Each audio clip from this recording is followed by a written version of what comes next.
Good day, everybody, and it is so nice to say welcome back to the flight deck. We are doing good here. We got a new graphics card. I've done a couple multi-hour test flights, private streams, and they've gone well. And it's been good. Seeing some good performance increases as well, and I am ready to do this flight. Brian, thanks for coming by. Hope you're doing well. Hope you've had a good week, and we'll get ready to go. We're on the U.S. Tour. Just a little bit of housekeeping. I'm only going to be streaming Monday to Fridays for the next while. I'm away quite a bit through the spring and early summer, so I'm using Saturdays and Sundays to record videos to go up for when I'm not around. So the streams are going to be happening Monday, Tuesday, Wednesdays, and Fridays. And currently we are going to blast on and carry on with the flights here in the Allegheny Dash-7. And here she is here. And we're going to be continuing to do our U.S. Capitals run. So that will occupy us for now. And we are here in Helena, Montana. Beautiful day, clear skies, and looking good. We're heading down to Cheyenne, Wyoming, capital Wyoming. Weather there is not as good, so it could get interesting as we go in. We are on VATSIM. We did have Salt Lake City controller online, but he has disappeared now, so we'll see if they come back up. We are in in America, and they are trialing the new CTAF, which is the Common Traffic Advisory Frequencies. So we'll be using that. So below 10,000 feet, within 10 miles of an airport, we will be using the CTAF frequencies for the airport. Looks like VATSIM is connecting and disconnecting on me. Interesting. Just keeps losing server connection. Not sure what's going on there. But we'll get to that shortly. Yeah, Brian, you can get some good prices out there nowadays for video cards. If you want to go up to a 3000 series in the 3060, 3070s, or a couple $100. Not too bad. So let's jump over into our seat here in the Dash-7, and we're going to be doing VOR flying today. So it should make it good. So I've just been checking our takeoff speed. We are fully loaded flight, right to our maximum takeoff weight. We're going to be departing on flaps 15. So we are looking at a rotation speed of 85 knots, a V2 of 92, and a climb minimum of 102. But we should be good there. No problems with the aircraft handling that. Alright, so we'll start working down the way through our checklist. So parking brake is set. Throttle levers are in disconnect. That's fine. Control lock is now engaged. And condition levers are all in fuel shutoff. Flaps are up and indicating up. We'll come up top. Our batteries are off. Wipers are off. We'll turn the heat off. And circuit breakers are all checked. I think my next upgrade is going to be CPU and motherboard. But that'll be in a little while. Alright, so let's get up to the overhead panel. Everything is good, and we can start working our way through the list. So the master battery is coming on. AC and DC generators are both now on. We're going to come over here. Left and right battery will come on, and we're going to turn on DC external power. And we know it's DC, it's on the DC side. We can see the load has come on, and volts are good. We're all good there. Bus tie is going to go into the closed position. And the 4 DC generators are currently off. We're going to pop further up top. Go up to the top panel there. The flight data recorder is in the normal position, and the emergency locator transponder is now set into auto. We're going to turn our lights up to the halfway, just to give us that little bit of illumination on the controls. Oh, you bought the mini FCU? That's cool. Yeah, it doesn't quite fit with my setup, so I'm not too worried about it. So the fuel T-handles are all pushed in for the 4 engine fire and smoke warning tests. They don't do anything in here, but that is all good. We'll pop down here now. We'll come down to the windshield. Heat and wipers are all in the off position. Airframe de-ice is currently off. Pitot static heaters are off. And propeller de-ice is off. Battery temperatures are looking good. We'll hit the test button. See them starting to rise, and we'll let it go, and they are falling back. That is great. Position lights are now on. Ignitions are all set to normal, and the auxiliary fuel pumps are all currently off. Fuel transfer is off, and the transfer tanks are all closed. Fuel quantity is checked. We are fully loaded with the fuel that we're going to need. Cabin pressurization controls are set to auto. AC external power is off. Inverter is set to the left bus. AC generators are currently off. Engine bleeds are off 1 through 4. Temperature controls are both set to auto for both engine sides. Cabin and flight compartments are good. We'll get the seatbelt signs on, the no smoking signs on, and we will get the emergency exit lights armed. All right, so while that's happening, we're going to come over here and all right, it doesn't see us at a stand, so we're going to ignore that. And what we're going to do is we're going to come in here, and I am going to do a little bit of a change here for packs. I'm going to set it to realistic, and we're going to start flight. We're going to use the information we have here, and we're going to let PAX do all the announcements today. 47 passengers on today's flight, and passengers are starting to board. All right, so down we come here to the clocks. It is currently 12:37, which is correct. The flight taxi switch is in taxi. GPWS is all off. Yaw damper is set to normal and guarded. Flight directors will turn on. We can see them come on, and we'll go back into standby mode. I'm going to get rid of my stick so I can see everything I need to see. Very well. We'll get that light off there. That's fine. Taxi and landing lights are off. PCF is all in normal. Aircraft systems over to captain. Caution and advisory lights. We can do the test. There's our caution lights. Engines are up and everything there with our fire. We go to advisories, and propeller ground range, ground spoilers are good. Synchrophase is good, and anti-skid will now come on. Over to this side, steering, nothing we can do there. Overspeed warnings are good. Flight instruments will come up, check them all, make sure they are all good. Altimeter, I'll get the current weather. There we go. Current Helena weather. Let me just grab it here, and we will do the cut and paste.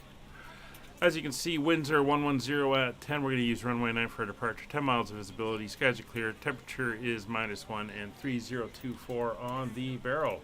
So we're going to have to dial this in on all of them.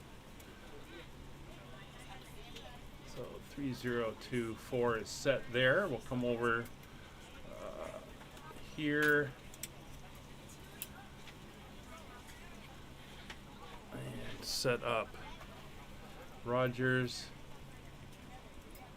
Let's get it here. 3024 is set. And we are good on both sides.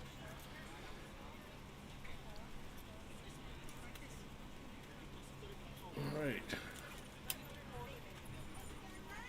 DME is good. We're going to turn it on. We're going to go to our nuts and our ground speed, and we are good there. We'll hit the test button, and it doesn't do anything. Compass is set to slave and is set.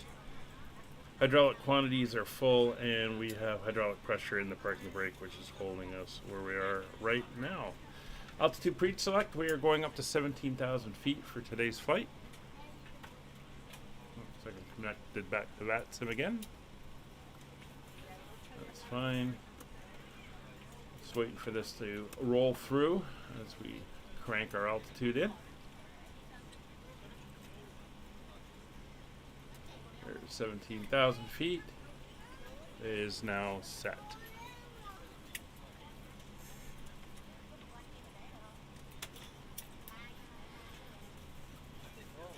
Prop auto feather test is set to off, and the engine deflectors are retracted. Cell green is correct. Engine instruments, we come down here, check them. They are all looking fine and good. Landing gear horn mute button is good, and everything has come up. Ladies and gentlemen, welcome aboard. This is your flight looking good. At this time, please be sure Pitch to make and sure roll all handles large are items in. Weather radar and doesn't small work. items are underneath the seat in front of you. Transponder, If you have any trouble or need any we're going to assistance, set to please don't hesitate to let a flight attendant know and 1,000. help you. If the overhead bin is full after you put As your I did carry-on not get inside of a it, please close code the bin as a set. courtesy Actually, we'll to set other it to passengers. 2,000 in North America Once all your standard. items are put away, please clear the aisle and sit down Comms in your and seat to radio. allow other So the passengers to find their seats CTAF as well. frequency for If you this are seated in an airport emergency is exit row, please leave the exit 118.3. seating responsibilities in the safety So we'll card dial in the that seat in. back in front of you. Please make sure you are willing and able to perform the actions required. If you are not able or prefer oh, not no, to that's perform these nav. actions, please let a flight attendant know. Sorry, 1183 You are free to use your portable electronic devices during is the boarding set, and we'll process. come in here We and we'll ask put that larger 122.8 electronic in devices for are when we stowed get once above we depart from the gate. 10,000 Thank you, feet. and welcome aboard. And we will go over here and set that to 121.5 as we usually do. There we go. That is now set. Comm radios, first two frequencies we're going to need as we are following VORs is the Helena VOR is 117.7, so we'll dial that one in, 117.7. The second one is the Bozeman VOR at 112.4. 1124 is in, and we're going to put that one in over here. 1124. The next one after that is the COD VOR. I'm not sure which one that is. It is the Casper. Cody VOR in Casper, Wyoming. And that is 111.8. And that is now set as well. And our course that we're going to be flying outbound from the Helena VOR on a heading of 134 degrees. Helena to Bozeman. 140 degrees. So we'll come over here and we're going to dial in 140.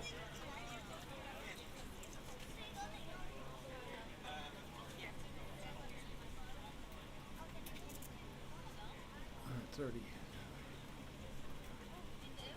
almost there.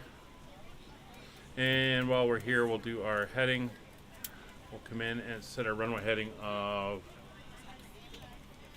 091.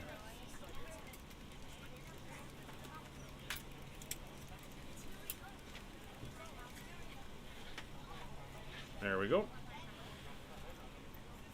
That is all set. So flight instruments are good on the FO side. Roll spoiler press switch is in normal, and avionics cooling is auto. Down to the... We're ready to go when you are. Everybody's on board. We'll go down here to the parking brake. Parking brake is in park. Flight control levers are... Throttle levers are in idle. Control lock is on or engaged. Condition levers are all in fuel shutoff. Flaps 10 and indicating 10. Flight idle gate is closed and or what would you call that? Out. Autopilot and yaw dampers are both off. And trim, we're going to pump down, and we're just going to make sure she's trimmed for takeoff. She's in the center. That is good. All right, everybody is on board. We can come around to the back, and we're going to close the doors. All right, up to the front we go before engines start. No pushback. We're just going to start on the stand and get ready to go. Aboard flight 55, So takeoff data and speeds are confirmed. As mentioned, we are fully loaded, 15-degree flaps for takeoff. It'll be a 185 on the rotation, 92 on our V2, and a minimum climb speed of 102. Please fasten your seatbelt and verify it is low and tight. Doors and windows are all closed. Your Anti-collision light must be in the full upright and locked position for departure. is Cabin red. crew, prepare doors for departure. Cross-check, verify straps. Parking and stand by for emergency all brakes are on. Power levers are in flight. I'd start them in disconnect. It's just they don't run as hard and pulling on the brakes. Levers are in fuel shut off, and all 4 DC generators will now go to the on position. There we go. So we're not doing pushback. We are just going to start here. Do a quick check outside, make sure everything is clear and we are good. And we'll make a radio call and let everyone know we are about to start up on the ramp.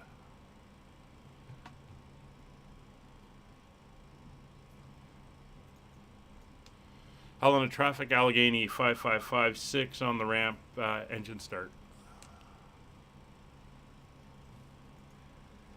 All right, so up to the overhead, we're going to select engine number 3 as our first engine.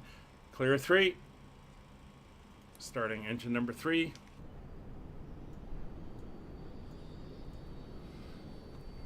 Engine 3 is coming alive.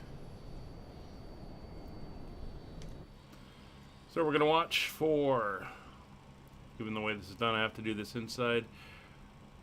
We're in the green. Engine number 3, adding fuel.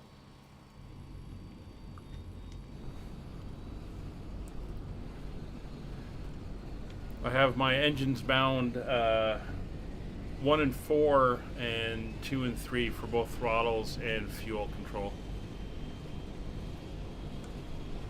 So it's hard to start properly using the levers. Have to go manually inside with the mouse. It sounds like she's coming up. Pulling on the loose end of the strap. So we're up to 70% there. Lift the upper portion of the buckle. We're going to disconnect the starter, switch over to engine number 4, clear 4. Fastened in case of unexpected turbulence. There are several. We're down here, we're watching the RPMs come up. To familiarize yourself with Once the they're in the emergency green, exits on this aircraft, please refer to the safety card in the seat back pocket in front of you. add fuel. In some cases, your nearest exit might be behind you. If we need to evacuate the aircraft, there is lighting on the floor to guide you towards the exit. In the event of a decompression, an oxygen See the mask will engine drop spinning in up front of out you. there. To start the flow of oxygen, pull the mask towards you. Place it firmly over your nose and mouth, secure the elastic band behind your head, tighten the straps if necessary, and breathe normally. Although All right, back over again. We're looking forward to come up to 70%. If you're traveling with a child or someone who requires assistance, secure your mask on first and then assist others. And we're 70%. Keep your That's mask a on good until start. A member of the crew advises you it is safe to remove it. So we're going In to the event disconnect that the the starter, pilot switch to decides engine to 2. swim, a fashionable life Clear vest is 2. located in a pouch under your seat or between the armrests.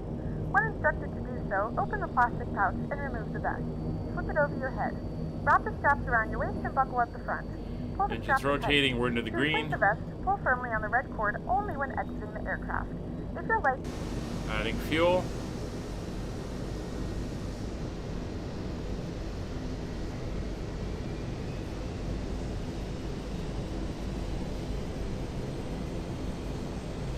Looking good. fastened and seat backs and tray tables are in their full upright position.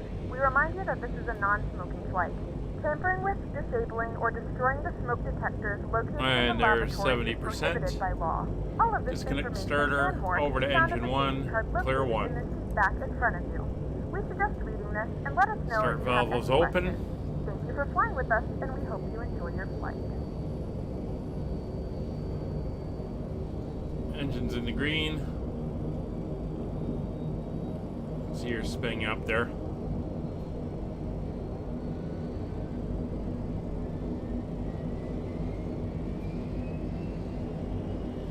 Looks like Denver Center's come online. That's where we're headed.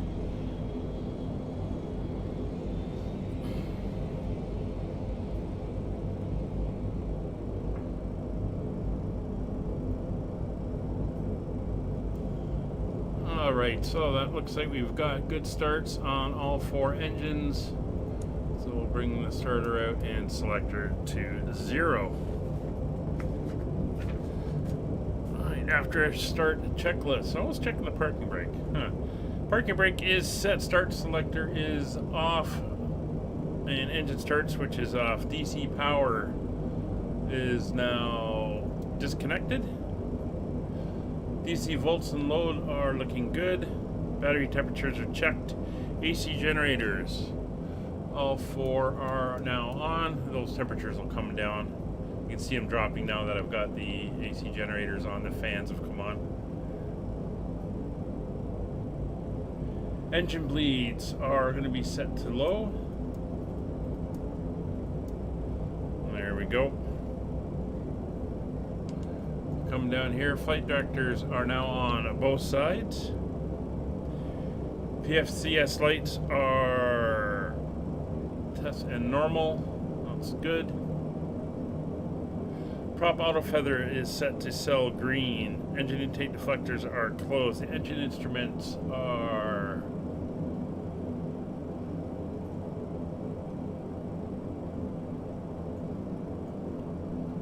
those props are a little high.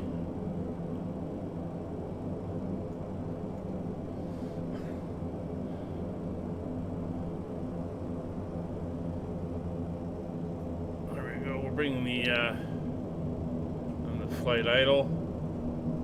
There we go. We're looking good there across the board. Hey, okay, Brian. Enjoy your trip out to Winnipeg. Hydraulic quality and pressure is good, and we have pressurized all over. Hey, Dark.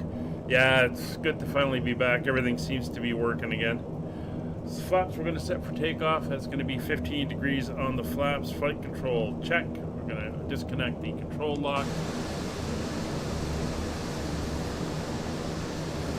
Full back, full forward, neutral, full right, full left, neutral, the left rudder, right rudder, neutral. Flight controls are clear. And correct elevator trim is set for takeoff. Yaw dampers are now on. De-icing pressure is checked. Ground equipment chocks are clear. Condition levers 1 and 4. Max RPM. This is where we don't do it. Hey, Dirkster. What we're going to do is we're going to bring 2 and 3 up into low flow. And that is going to give me my taxi power. And we're just going to leave them there. If we put everything up to max, I find it runs away from me.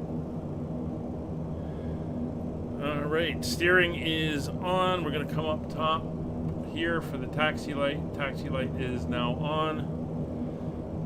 And we are good to taxi. So we're going to taxi out. We're going to go on Foxtrot to runway 09, which is not far. It's just kind of over there. And once again, we're on the CTAF frequency here for Helena, Montana. Helena area traffic, Allegheny 5556, taxiing runway 09 from the terminal apron via Foxtrot, Holy Short 09. Alright, so the brakes are on. There we go, and she tends to roll that first little bit, and you can see how quickly she's going to roll out here. On the brakes. Check the taxiway. Good.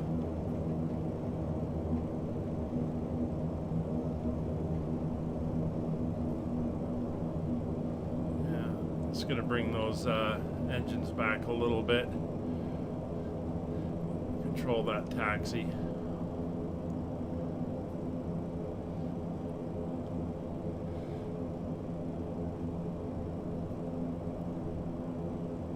as you can see, nice weather out here in Montana. Wyoming, not so much. Our alternate today is Denver, if we need it. We'll see what the weather is like in Cheyenne. It wasn't too good. It's marginal VFR now. It was pretty bad earlier. We're kind of hoping for runway 31. We'll see what happens. It's gotten a little bit better, but not too much.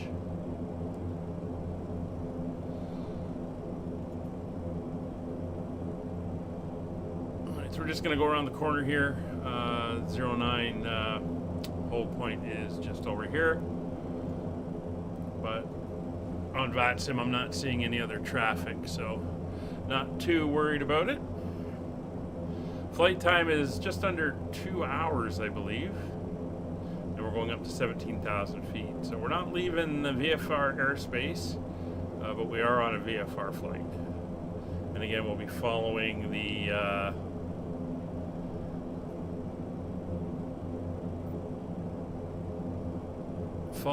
nav VORs all the way there. Alright. So we are holding here. I'm going to come down, make sure we are set to nav 1. There we go. 2.1 miles away from nav 1. And we should pick it up as we become airborne. Should be off to our left. So before takeoff, windshield heat will go to warm up. Pedostatics will all go on. Engine bleeds are in low. Ignitions are set to normal. Auxiliary fuel pumps are on. Flight taxi spoiler switch will go to flight. Auto feather is still green. Engine intake deflectors are retracted. Control lock is off. Condition levers will now come all up to maximum RPMs.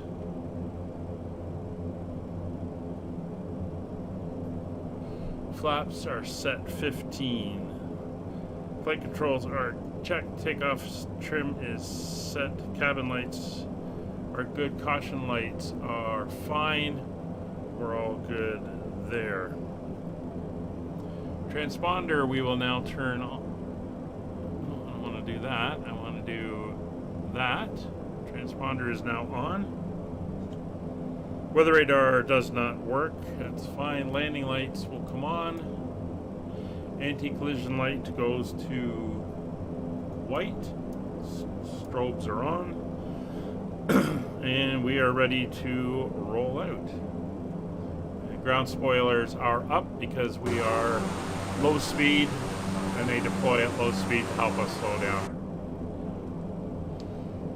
Helena area traffic, Allegheny 5556, take position runway 09. So we're going to move out, take position and hold.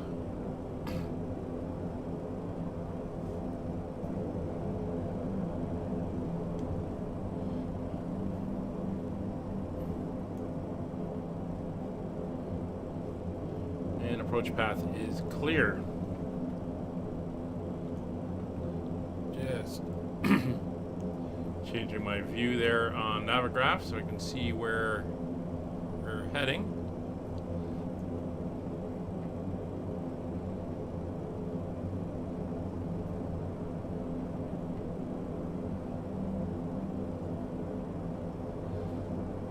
So the VOR is going to be off to our right. So we're going to take off, start climbing out, and then we're going to turn to intercept the VOR.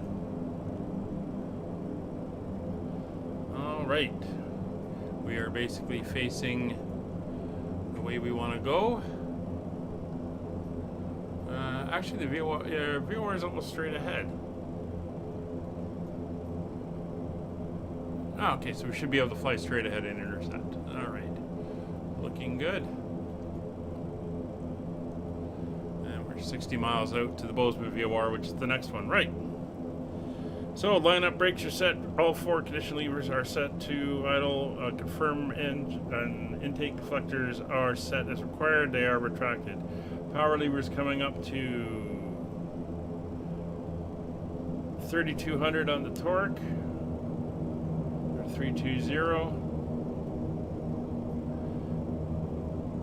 Ground spoilers are off. And auto feather is now armed. That is confirmed.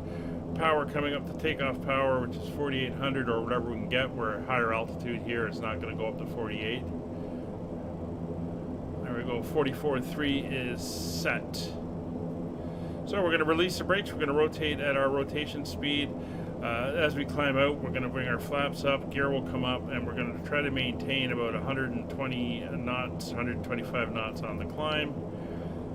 And then we're going to be going into our climb power setting once we get there. So let's release the brakes. Airspeed is alive.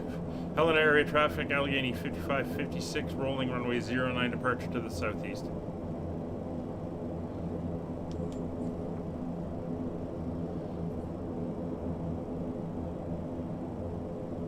All right, there's 80.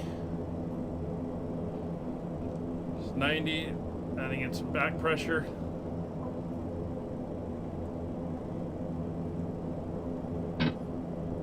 And we are up. It's a positive rate. Gear up.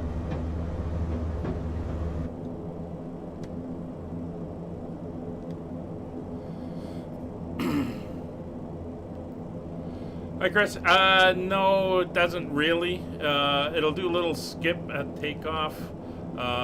But it doesn't have the ground roll. Now, I think there's been an update which I do not have, so I don't know if they've added it, but that's something that is missing. Alright, so we're 400 feet up, so we're going to bring the flaps up.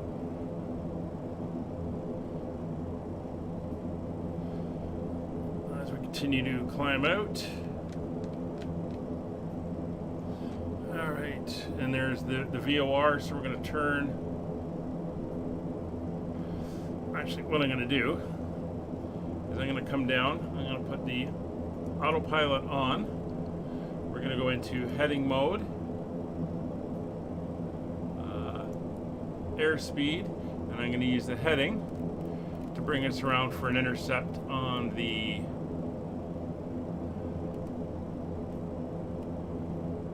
ILS, or the ILS, the VOR frequency. So we're going to turn back out and intercept. We're going to keep climbing.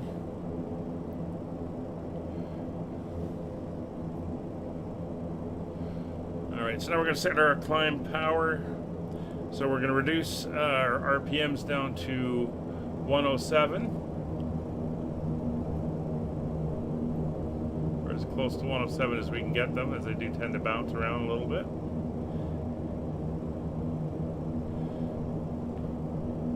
And we're going to bring the throttles back slightly to 4,400, 440. And that's going to be our climb power setting. It's going to take a little bit of finagling to get it there.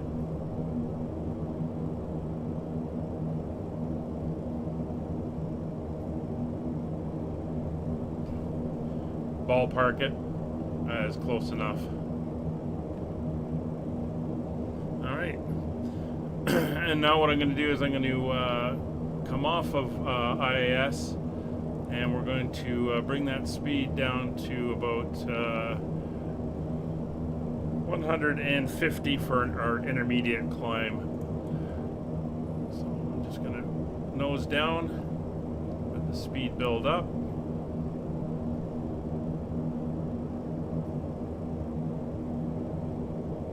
Keep an eye on the terrain. So we'll bring it to about 140. There we go. And let her keep climbing up. Now we've gone through. So we're going to arc back over. And this time we'll catch it. A lot to do in here. for flying this thing.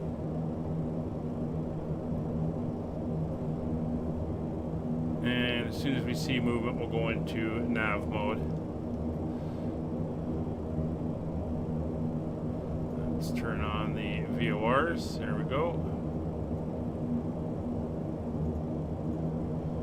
They were set to ADF. So that's coming in nicely there. So we're going to hit nav mode. It'll capture. And then we'll be climbing up.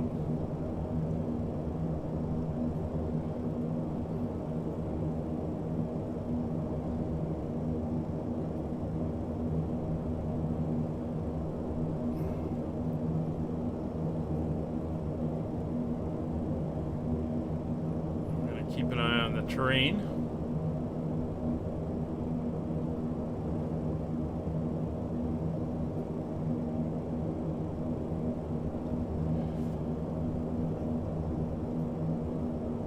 I could bring it down to 125 if I needed to, but I think we'll be okay.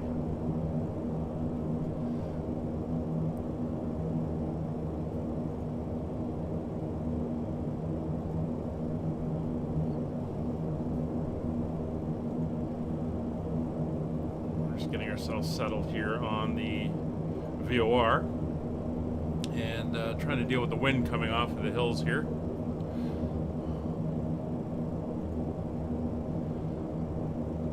And we do have to watch as we do have higher hills coming up in the distance when we get into the mountains.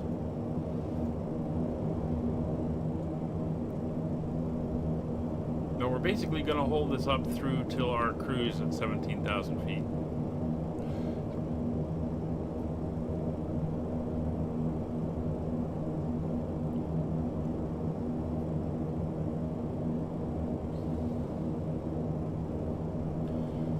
So, climb power set, gear is confirmed up, flaps are confirmed up. Prop auto feather, that stays until we get the power comes back. It'll go out eventually. Flight idle gate is in and light is out. Taxi light is off. Ignitions are in normal. Auxiliary fuel pumps will now come off. Engine bleeds are in low. It's down here, and that's fine. Cabin is pressurizing, fine. And we're not going to set standard pressure as we're not going that high.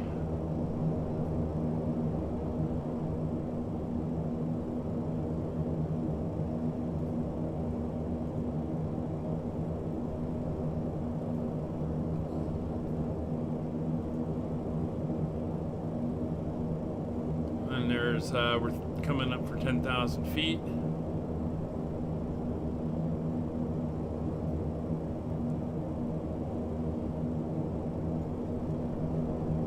And we are getting knocked around by the winds here a little bit. There's 10,000 feet. So landing lights will come off. And you see the terrain is playing havoc with the other VOR as well. Passenger signs are going to stay on for a while.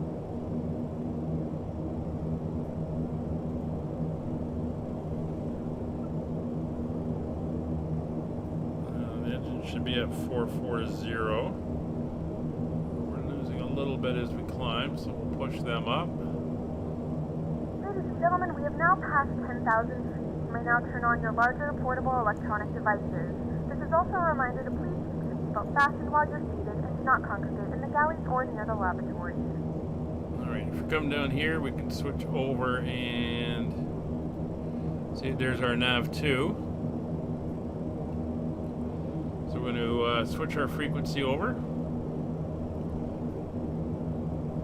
we're going to go back in the nav. We have to do this every time we change frequencies. And we're going to intercept. Now heading down to the Bozeman VOR. And we're going to come over and we're going to do the switch here. And we're going to set in the next one. That's the Casper, Wyoming. And the next frequency we want after that is RLY, which is 114.8. And we'll get that one in there so it is ready to go. This is 11180, and that will come in on this one.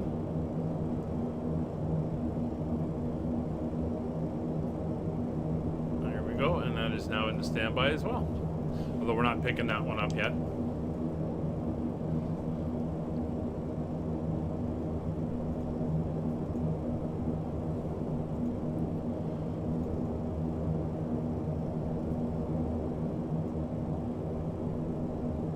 We should be turning in a second.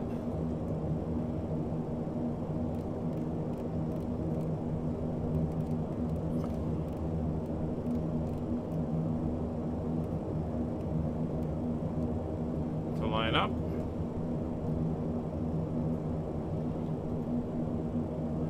We're going to push down a little bit, get our speed to 150.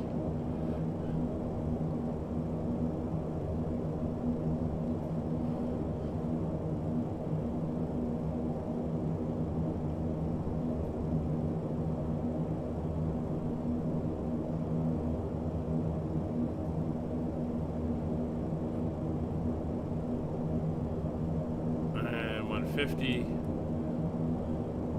We're going to have to hold our speed there.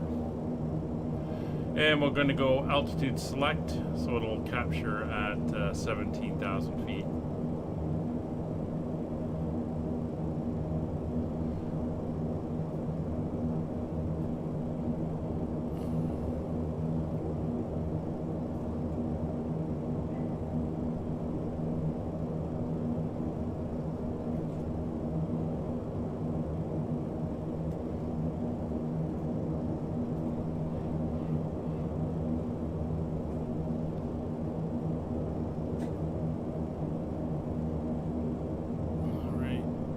Be able to capture there.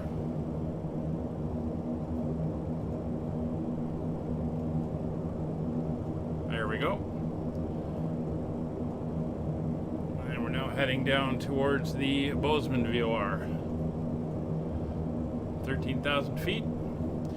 Air's gotten kind of stable, so we can take the seatbelt sign off. Flight crew has turned off the fasten seatbelt sign. You can now get up and move about the cabin. However, we ask that you keep your seatbelt fastened when seated in case of unexpected turbulence. Push up again on the throttles. Make sure we're above 4,400 for the power.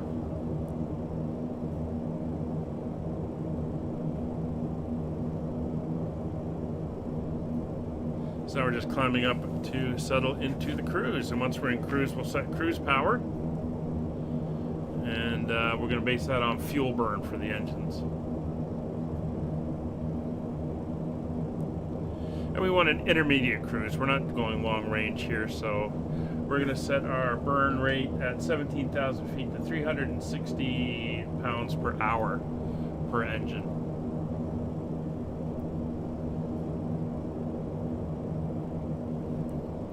Looking outside, everything's looking good. We're going to switch over now to 122.8 Unicom frequency, as we're well out of the area.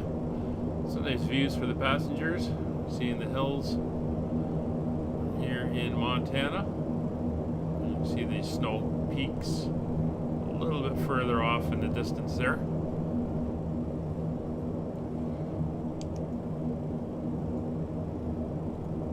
14,000 feet. We've got 3,000 to go, and then we'll settle into our cruise. You can see our do not exceed barber pole is slowly coming in as we get higher.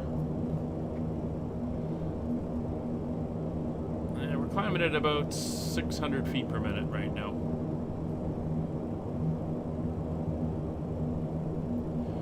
We're 31 miles away from our destination in our next VOR, and we currently have a ground speed of 205 knots. That is accurate since we're tracking directly towards it. If we were on any type of angle, it would not be accurate because it's reading not how fast the aircraft is moving across the ground, but how fast the aircraft is moving towards the VOR. And there's the snow-capped peaks that are coming up.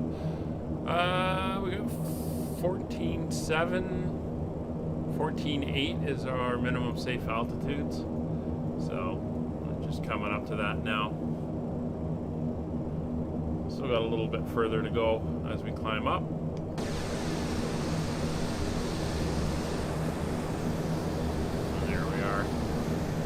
Again, a beautiful sunny day out here in Montana. Not so much down in Wyoming.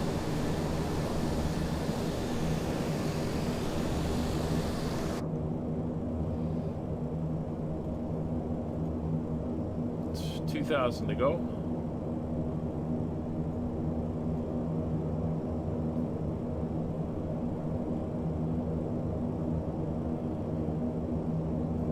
Everything is looking good.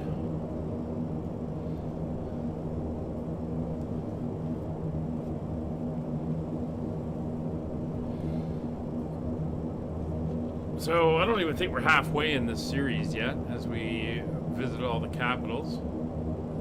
So it's a long one we're going for on this one. Of course, being 48 states, it's going to be what, 48, 49 flights to get us through it.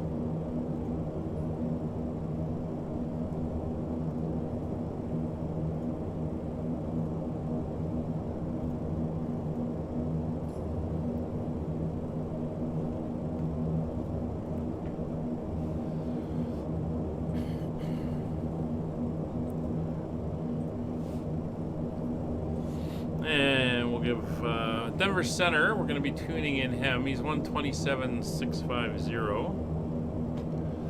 So we'll get that in as our next frequency.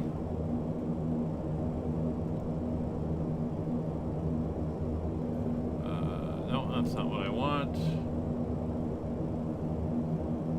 Got to remember our comms are down here. 127,650.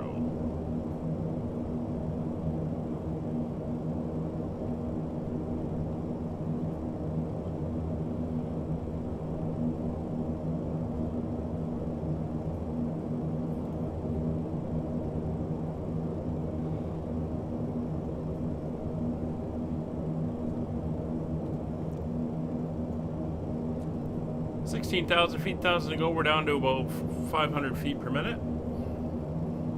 And our Barbara pole is currently sitting at 171 knots. So we're cruising along at a good clip.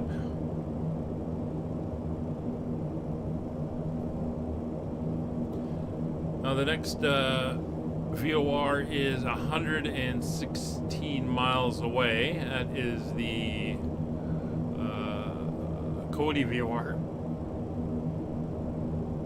It's a low altitude one, not sure how well we're going to pick it up, so we're going to fly outbound on a heading of 115 degrees. And that should take us towards it. So that would be right around there, 115 degrees.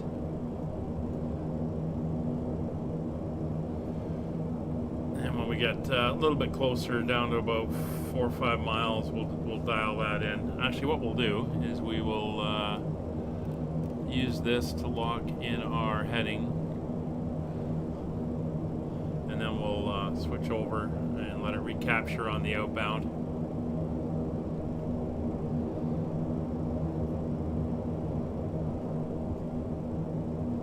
Looking good, less than 500 feet to go. And then we just basically track VORs. For descent, we're going to need about 50 miles.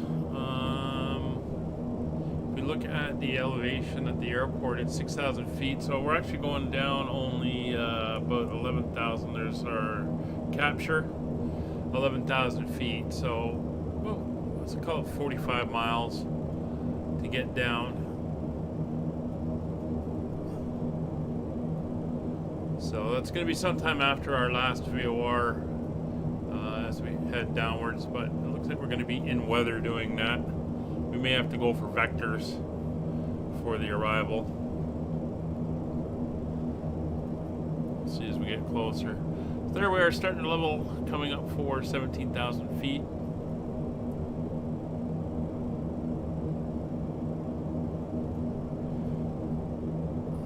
So we're going to set our cruise power.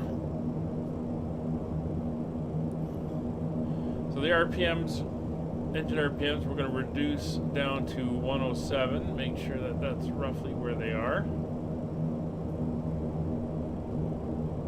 That's pretty close on all 4 engines.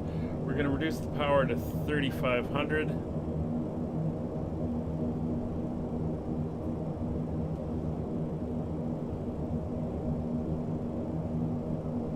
There we go, 350s basically across the board. In a few moments, we'll be starting our in-flight Condition levers are going to make sure they are 107s, which is pretty close. And then we're going to set the power according to the fuel table. As mentioned, we want 360 pounds per hour. So if we come down and look, here's our fuel flow, and we want 360. We're at almost there. We just want to go to the next little notch. So we're going to just come up very slightly on the engines. And that's all 4 engines at 360. And that is our cruise power set. You can see we're doing about 155 and tracking along very nicely. So we're going to switch over into heading mode. For the VOR, we're going to go over to 115 on the radial. And then we're going to go nav into capture mode. It's going to fly us over to capture the radial. Unfortunately, it doesn't hold when it's picking it up nice and close. There, we just overflew the VOR. It's not what we want.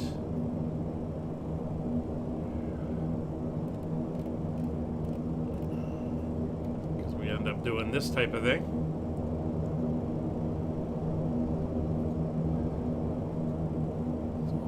Note to self. Remember the dead zone above the VOR.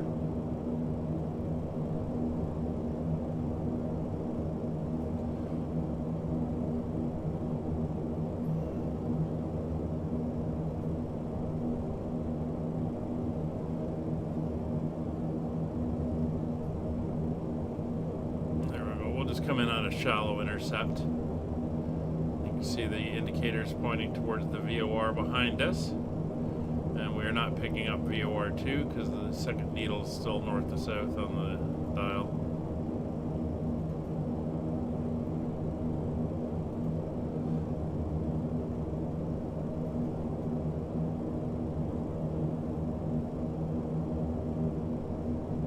And we're basically going to fly this one outbound until we pick up the other one, or until we reach it.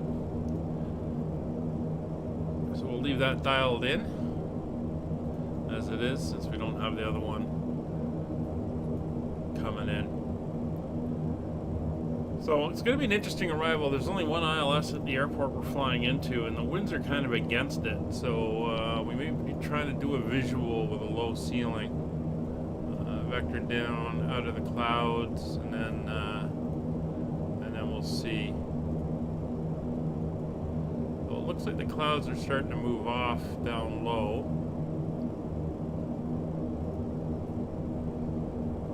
We'll have to see.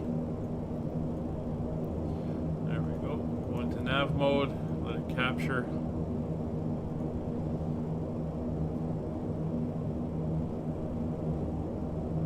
And then we'll fly the outbound radial.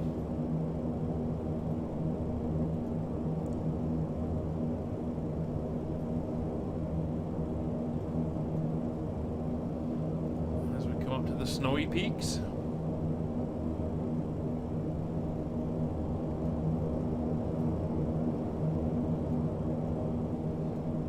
All right, so let's see if this is still working.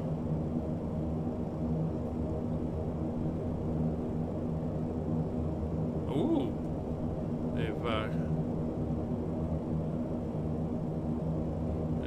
changed it up a little bit.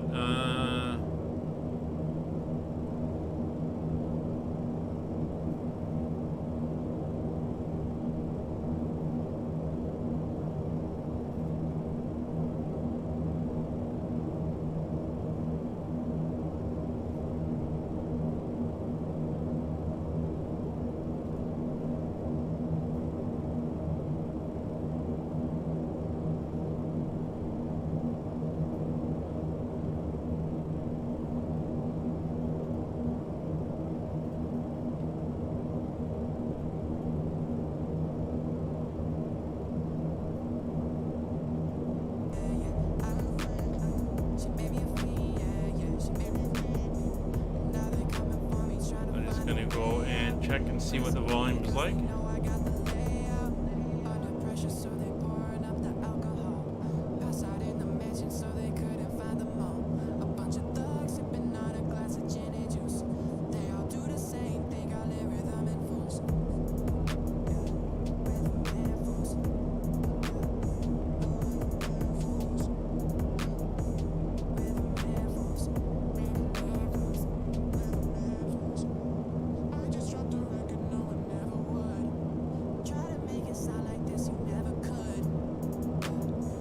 Alright, it's there. A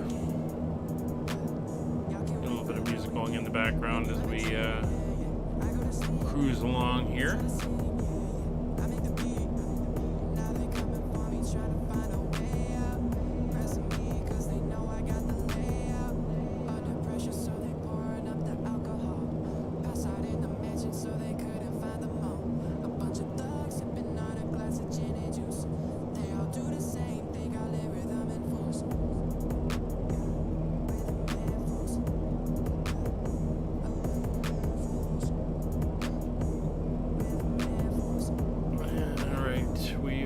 Doing well. We're now 20 miles out.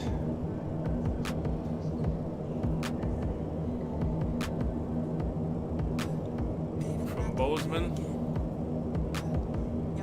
100 miles to go roughly to the Cody. And we'll see if it actually comes in. Just in case it doesn't, we lose that. I'm just going to dial our heading over. We have to watch. We won't get any indication other than the fact that the nav capture will go out and the aircraft will go into kind of a roll heading or roll mode, and we'll just keep flying straight. So we have to keep an eye on what's happening here as we cruise along.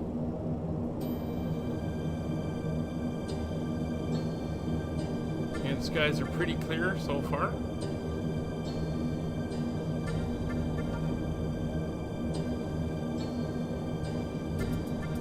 372 miles to go. And our ground speed is currently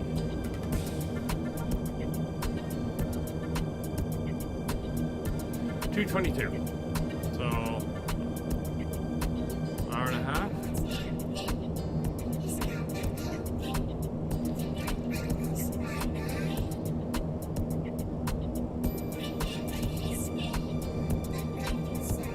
Roughly. Let's keep an eye on the cloud cover we're heading towards.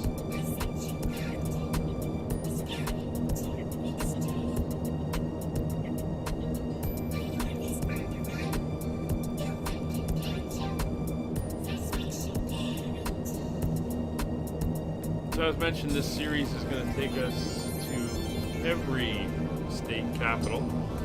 I believe this is our 26th stream in the series, so well, I guess we're halfway. We're getting close to it.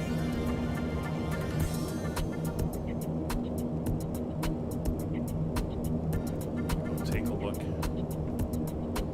see where we are.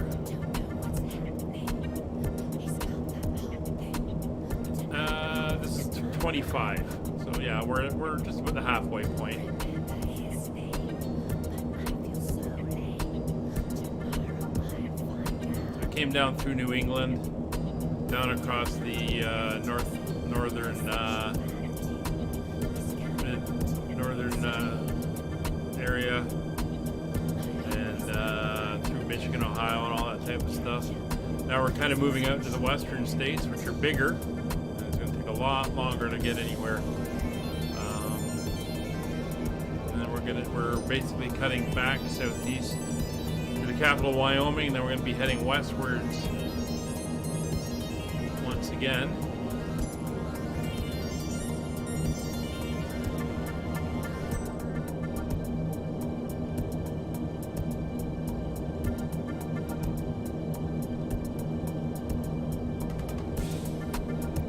Everything is looking good.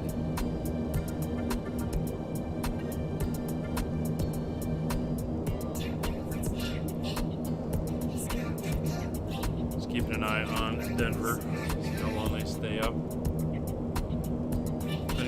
first officer Molly is on sleeping guard duty at the office door.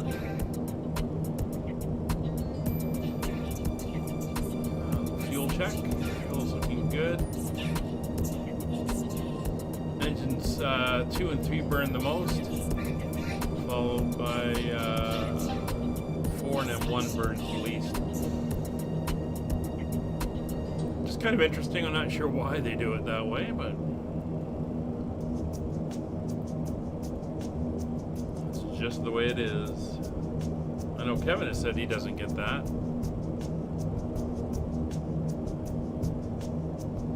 Which is interesting. I'm going to come down here and I'm going to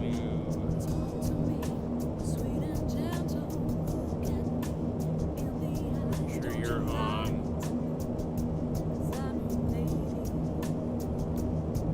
2.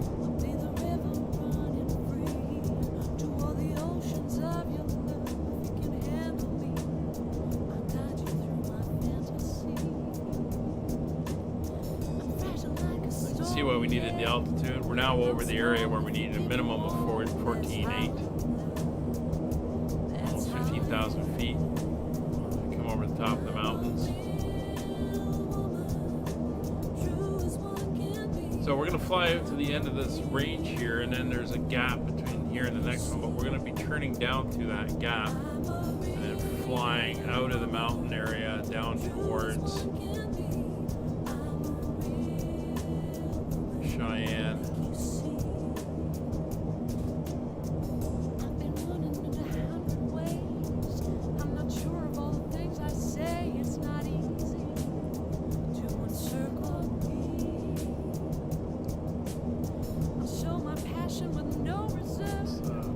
45 miles out of Bozeman.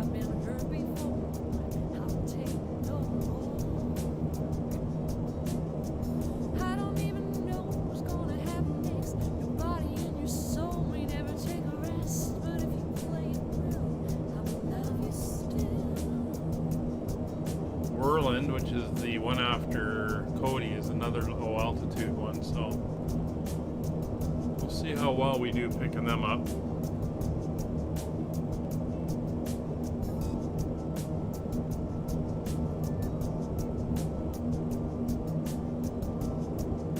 So while we're cruising along here and you want to be notified of when we're flying again, you can always hit the subscribe button. We're almost up to 800. That'd be a nice number to hit by the end of March. So if you don't mind, it doesn't cost you anything, but lets the algorithms and everything know that we're doing good things here, and live streams and the videos I do, people are enjoying. So hit the subscribe, hit the like. You can even come over to the Discord. Links are in the description. I'll get the bot to put it up as well. And you can come and join the chat, see what we're doing, ask any questions if you have about aircraft or the sim, and get the information about what we're flying, when, and where. And if you want to come along and fly, if you're a VAT sim or a flyer in simulators and you want to join us, all these flights during the week now are on VATSIM. You can come along and join us on these trips. Detailed information about where we're headed, when or next, and the times and everything are all up on the Discord. You can get that information there, and you can come along. Again, we're doing some interesting flying through various areas here in the U.S. currently. So we'll be seeing a lot of the western U.S. over the next couple months.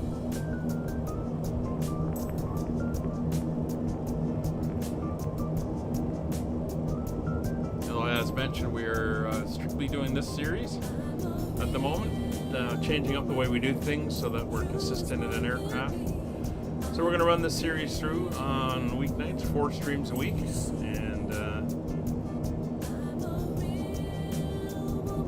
should be able to get it done pretty soon. I am away a bit during the spring and summer, so when I'm away, I'll have some videos going up, not for this series, but some other videos to keep us going, keep the channel going, and there'll be flights from different parts of the world.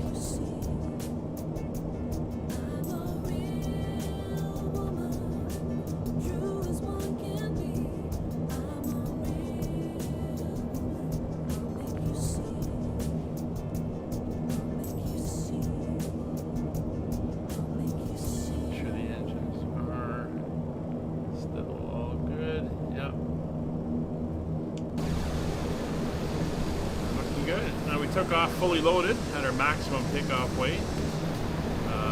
We will be landing below our maximum landing weight by about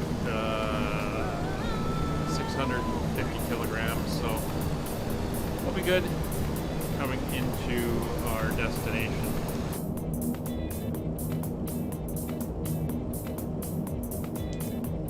Still nothing on the other VOR. We are 61 miles, so we're halfway there.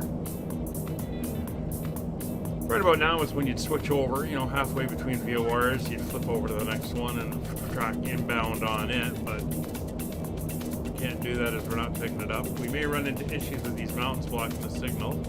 VOR is our line of sight. In fact, if I had my notes, I could pull out the formula for the maximum distance you can be from a VOR given your altitude where you can pick it up, you know, curve of the earth and all that stuff, and then the mountains obviously would decrease that. But those notes and stuff are in a box somewhere. Haven't needed to use that in a long time.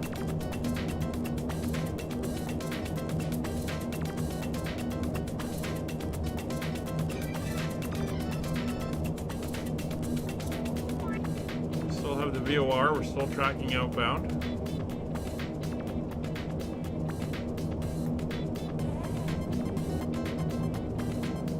And what we do, if we do lose the signal before we pick up the next one, we'll switch over to the next VOR. We'll fly on the heading bug until we pick it up.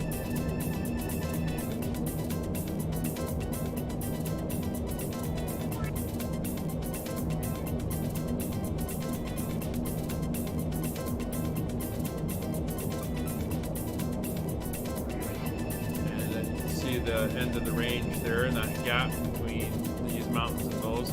This is where we're going to kind of follow this in a southeasterly direction into the lower ground out of the mountains.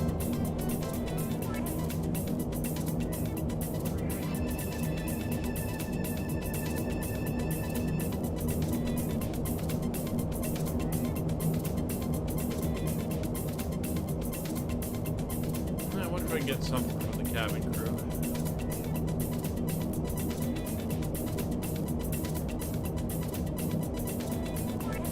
Hey, what are the odds you guys could bring us a snack, please? You got it. It is a long flight.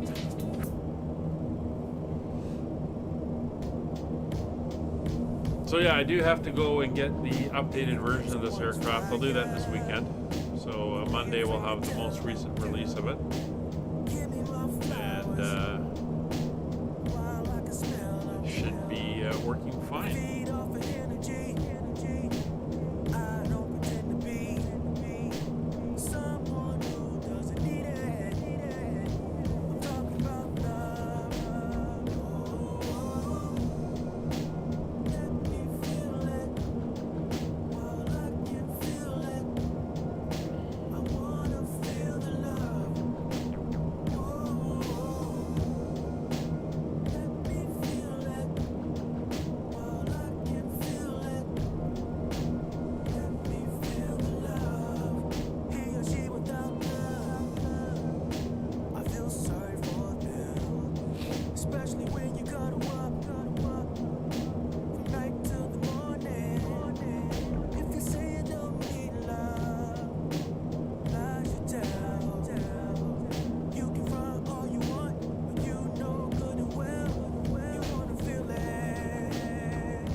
.7 miles.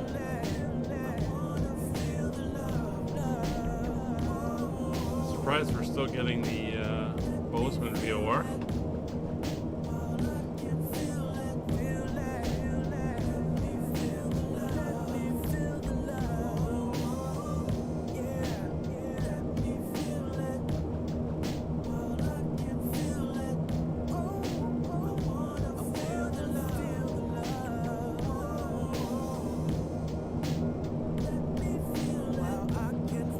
Very nice looking out right now, though.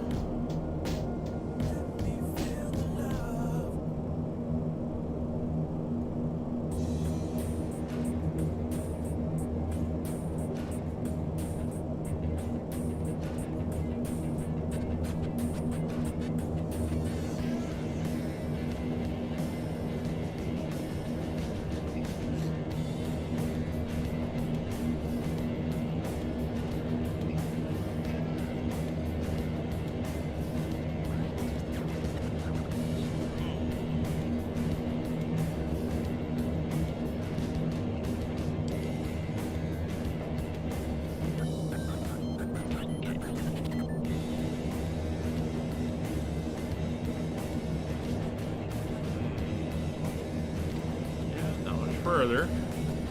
The Cody VOR is just on the other side of the hills here, down on the flat.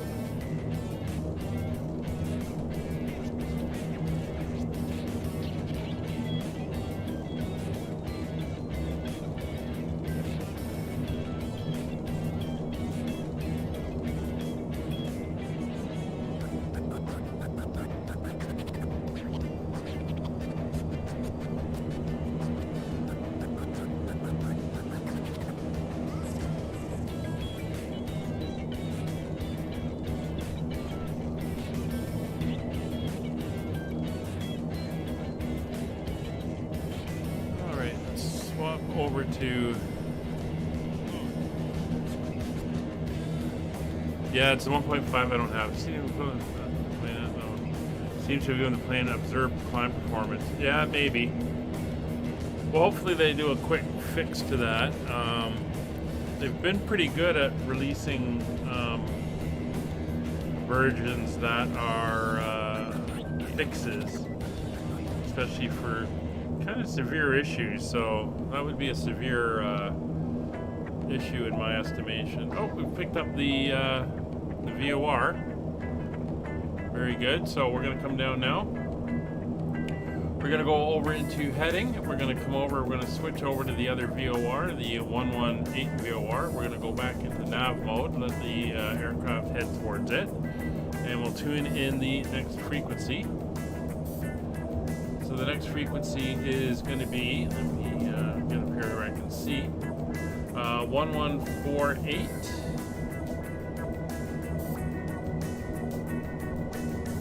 I'll double check that in a second. And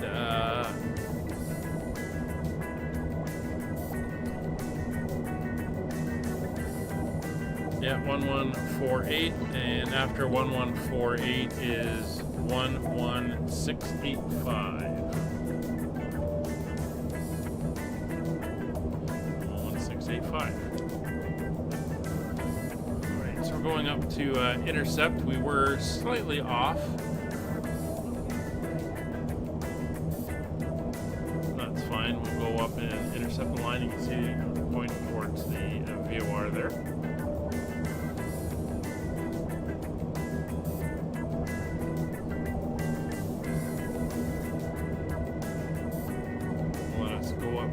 Capture. You can see there's the edge of the mountain range, and we're going to be heading down between this edge and that edge over there, and basically out towards the Great Western Plains there. Maybe I'll wait until the next one comes out, because I don't think they upgraded much on it.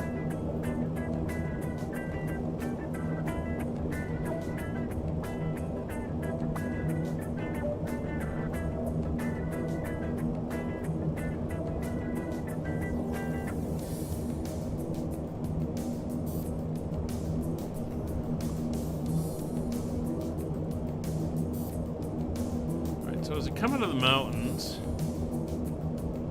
I'm going to, or once we get to the Cody VOR, I'm going to tune in Cheyenne's altimeter settings, and that will give us their altitude as we come through and get closer.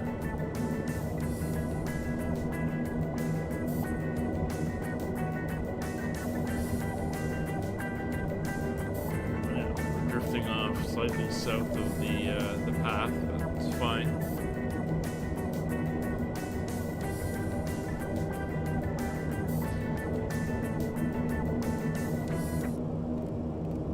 And what we'll do is we'll go eastwards, we'll go into heading.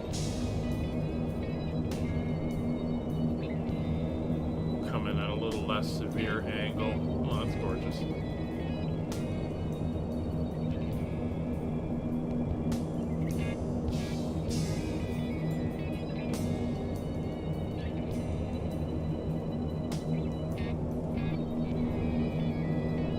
Amazing looking at the snow here. We have gotten almost none, and our daytime temperatures are up around 9 to 12 degrees right now, which is unheard of in early March.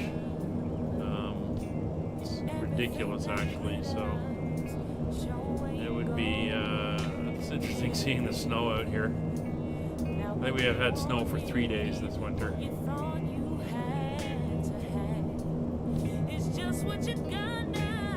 I'm not complaining. I hate the snow, but it's not the way it should be.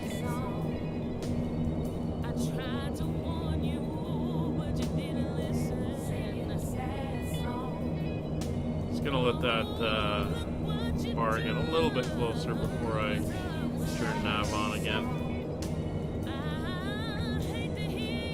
Don't want it swinging around outwards like that again. Let it come in for the intercept. This is another thing they gotta fix. Shouldn't be armed on the auto feathers now.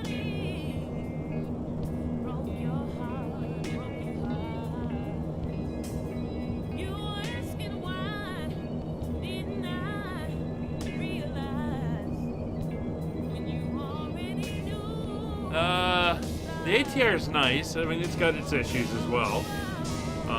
We did a whole tour of Japan in it. We're going to see it again probably in Norway at some point in the future.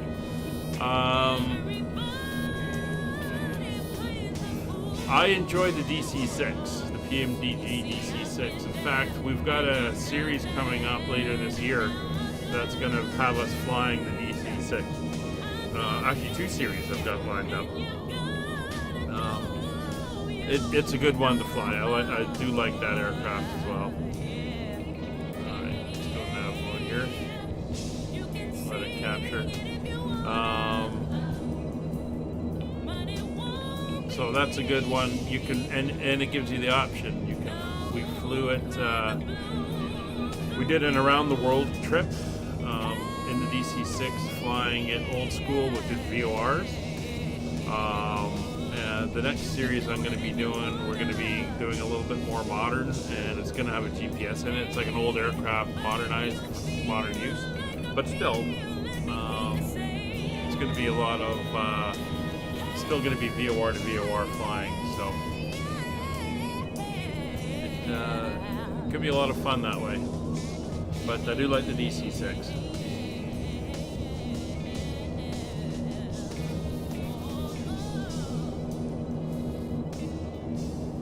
Well, the ATR is a modern airplane as well, so if you want something a little more along these lines, that's why I'm not flying this with the GPS. I mean, I could get there's the different versions with the different versions of GPSs in it, but I'm flying it specifically, so I have to do VOR navigation with it.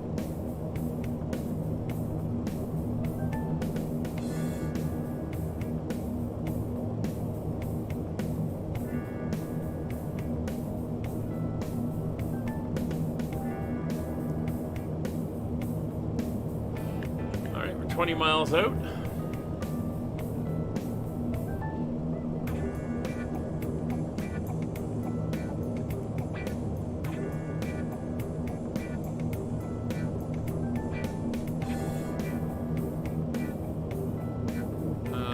Heading we're going to want is 122.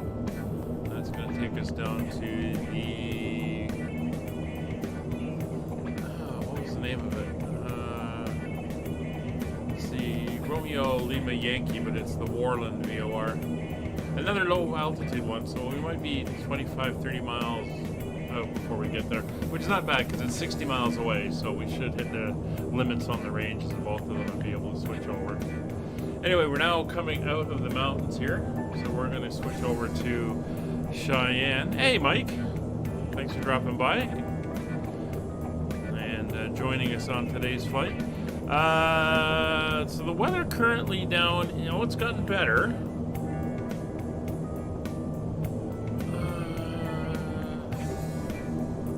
Still want to land at runway 31. It's VFR. Probably do a visual. Ceiling's at 1400. 3015 currently. So we're going to set our barrels to Cheyenne, where we're headed. Make sure that is in.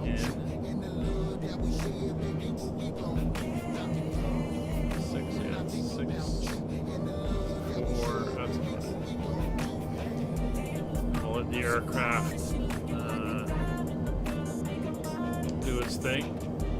Get us back to 17,000 feet.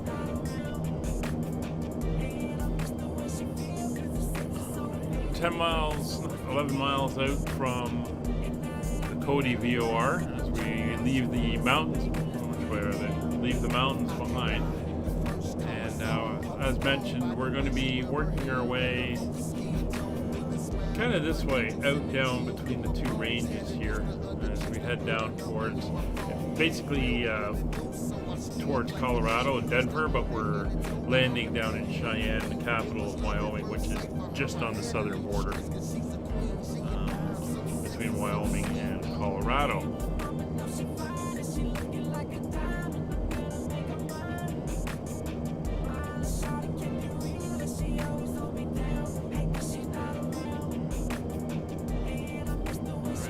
Back into heading mode. We're now going to switch to 122 and we're going to watch for the indicator to come in as we approach the VOR.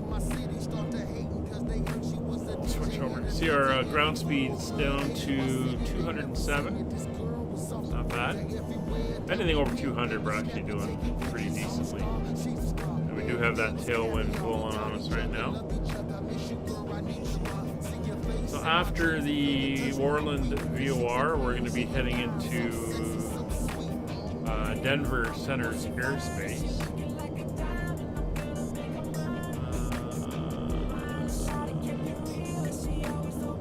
Yep, so we're going to be contacting them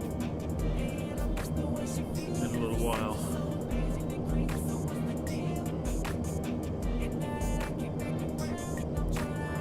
Fuel check. Feels good.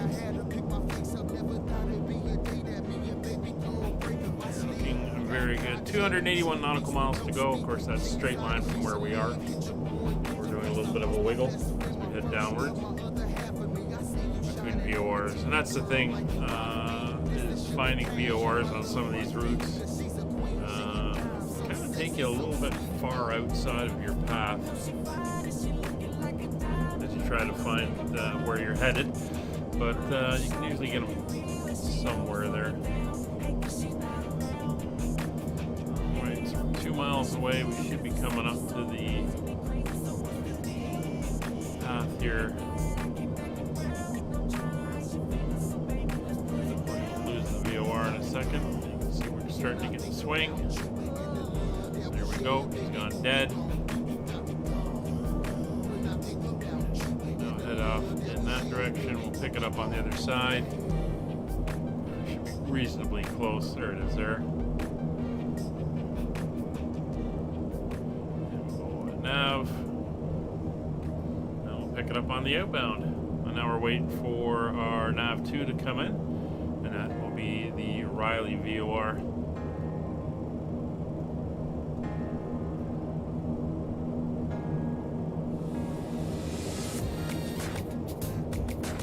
Verify 148 is correct.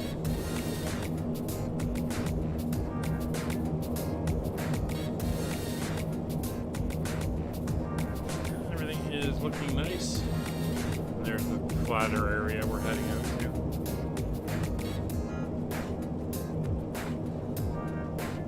When I say flatter, it's still a little bit hilly down there, but looks nice. Haven't been in southern Wyoming. Only been in the North Montana and North Wyoming. But it was some pretty nice countryside to be riding a bike through.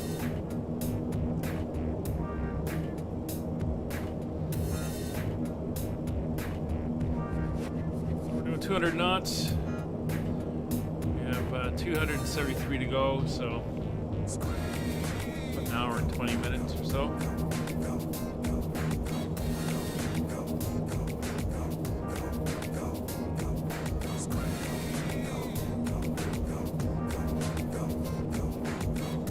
As mentioned, Denver is our alternate, but I don't think we're going to need it.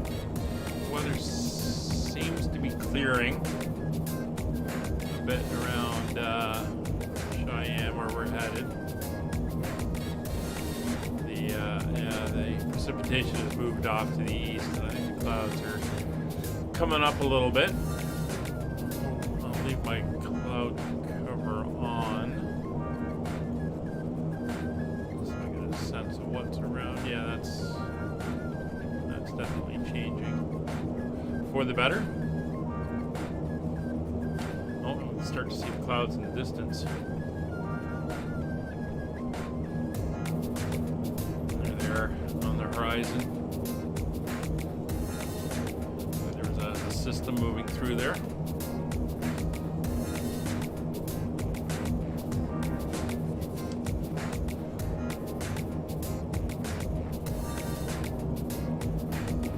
We're up to 213 knots now, so we've got a good push going on behind us.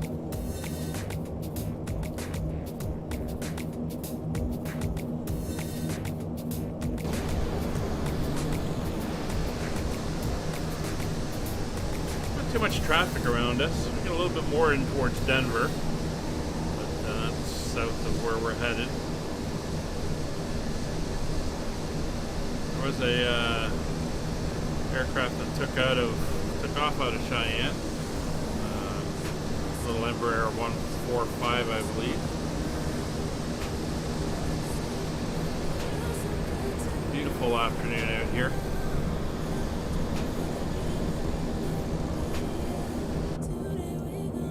Weather is clearing.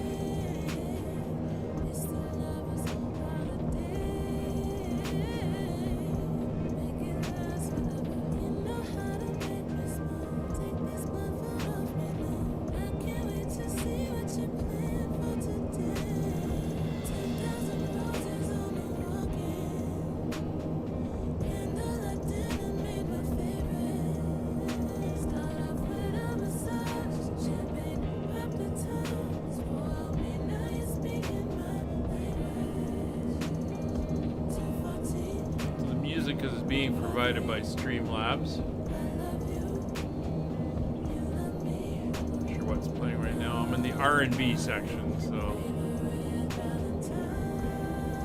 hope you're enjoying.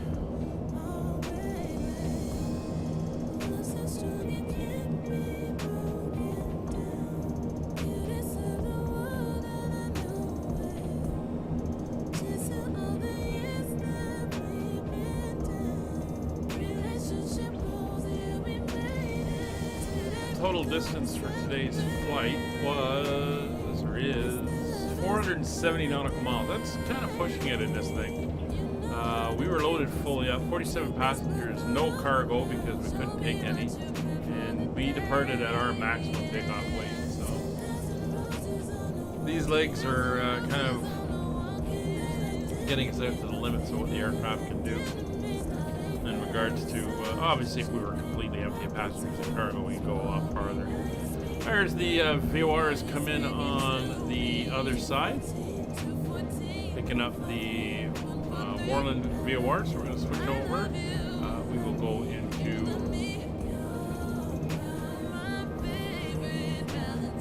heading mode. We'll switch over to nav 1. There we go. Just to make it a little easier on ourselves, so we're not flopping all over the place. We're just going to do that. We'll go nav 1. We're going to set up in here for our next slight adjustment as we wander around. So 1448 is in. 11685 is going to be the next one.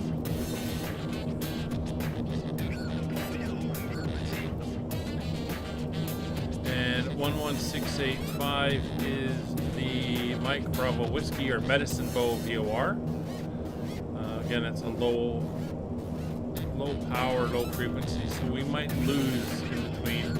But halfway through, we're going to be contacting Denver Center. That's kind of the transfer point. So that is going to be a frequency of 65. The next one after that is going to be the Cheyenne VOR of 1131. That is at our destination airport. Alright, so we're all set up there. We're inbound 38 miles to go.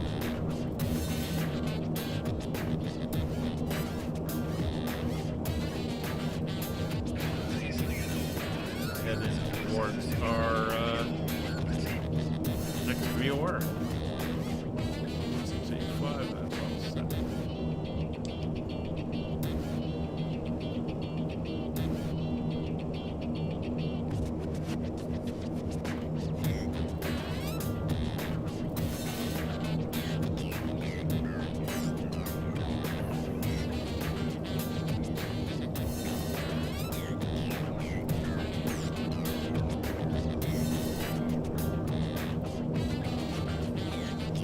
I actually used to work on these airplanes back. My first big job out of high school was for a small airline that flew out of the Toronto Island Airport. Flew these things. And used to work on them, fueling them, boarding, loading, all that groundwork. A lot of fun. Did it for 8 months, 9 months? Less than a year. But then got a different job in the field I was more interested in at the time.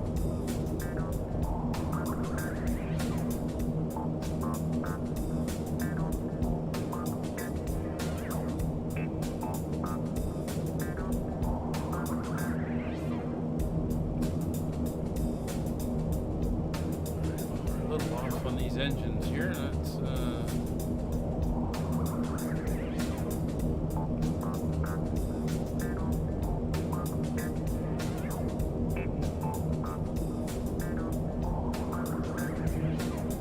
up a little bit better. Should be at 135.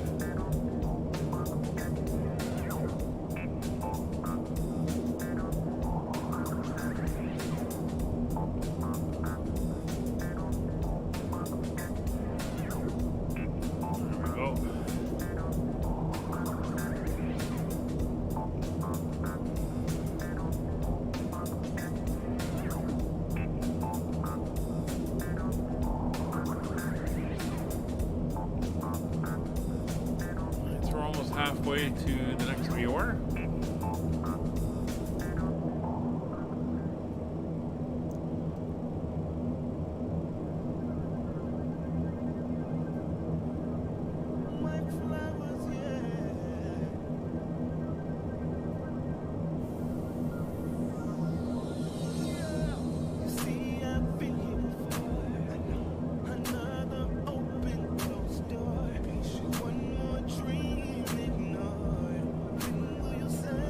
Get some more cloud moving in. This is the storm to the south of us. We're coming in on an angle, so we're starting to see some of the cloud build up.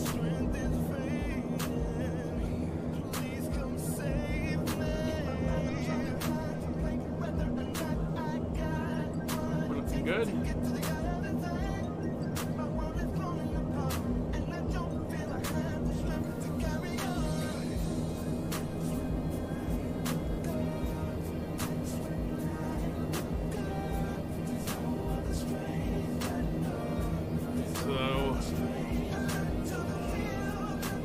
Over an hour on the ETA.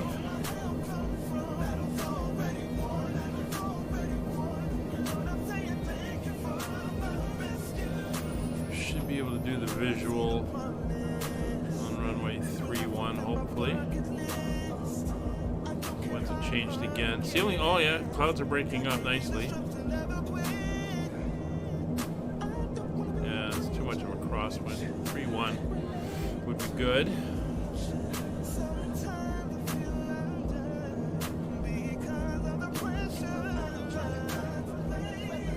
Vectors to the visual.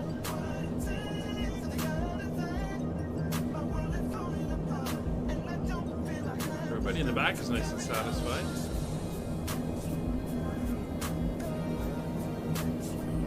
get there ahead of schedule.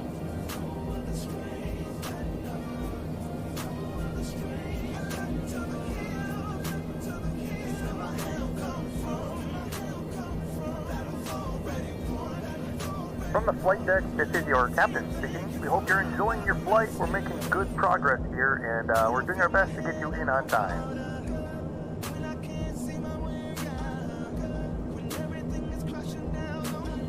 Sounds good.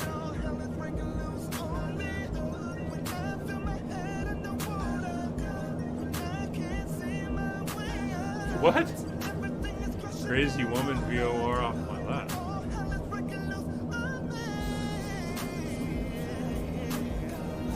How far off my lap?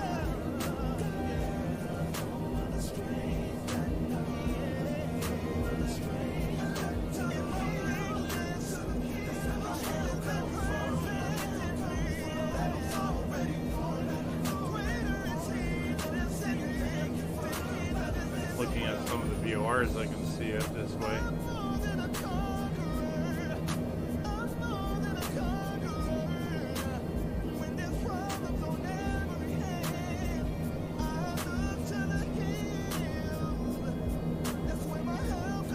I mean, there's some weird stuff out here. That's for sure.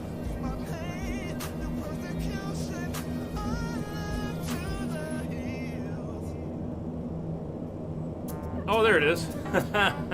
Crazy woman. That's funny.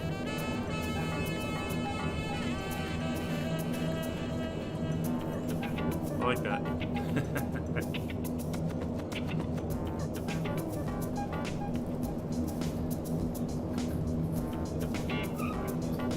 Alright, so the next heading we're going to want is 136.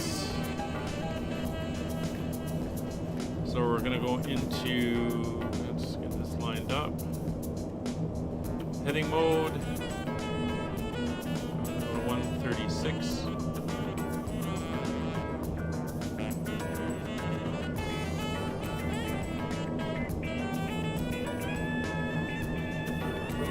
Miles out. This is the long stretch, and this is going to take us down towards where we make our final turn inbound towards the airfield.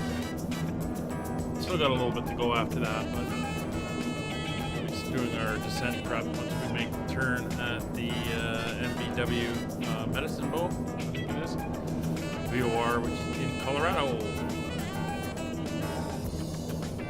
Colorado airspace.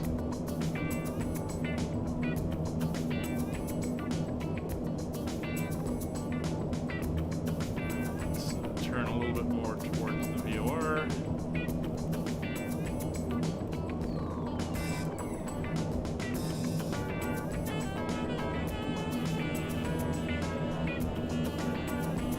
Six miles.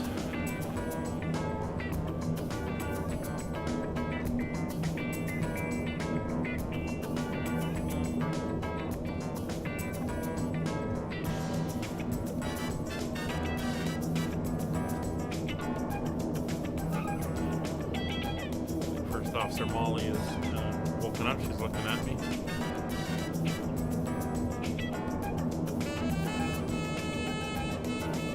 Get a nice walk after this.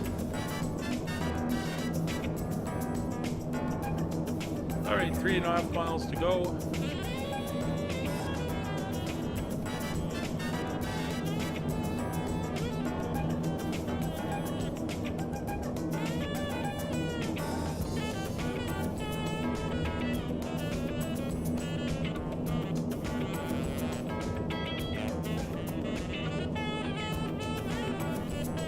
Coming up on the VOR, we're about to get the flip.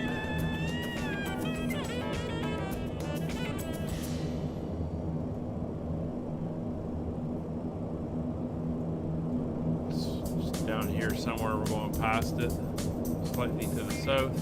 There's the flip. So we're going to head down here towards 136. Get ready to pick it up again on the way out.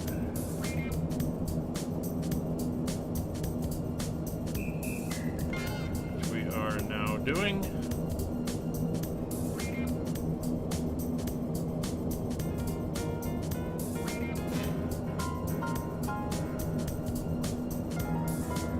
Coming in, bring this around a little bit tighter. The intercept.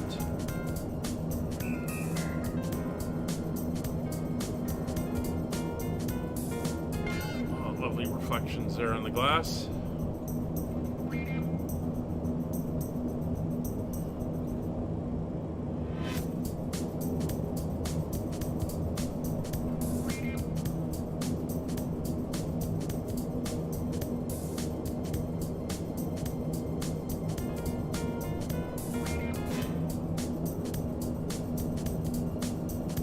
And there we go. So back in the nav mode, we'll pick it up on the VOR frequency, radial, turning inbound. We got 153 miles to run on this leg. Everything's looking good. Fuel's looking good. Everything else is looking good.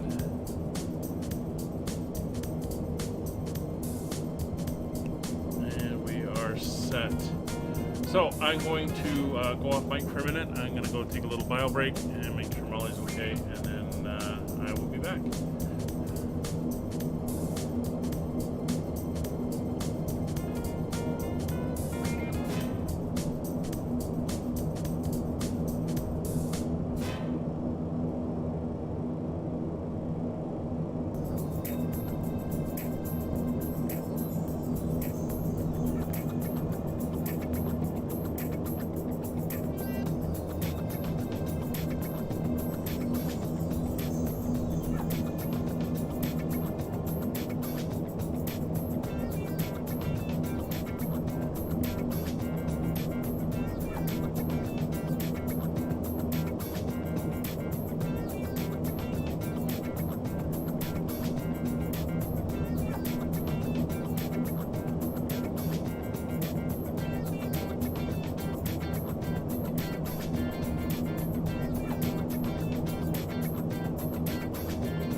back. I had to make sure Miss Molly was all right.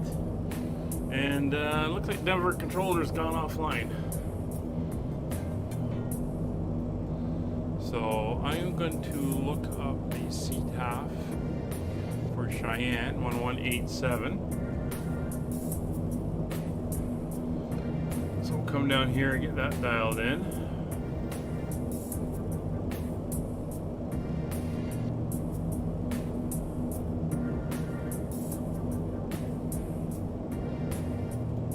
Yeah, 1187.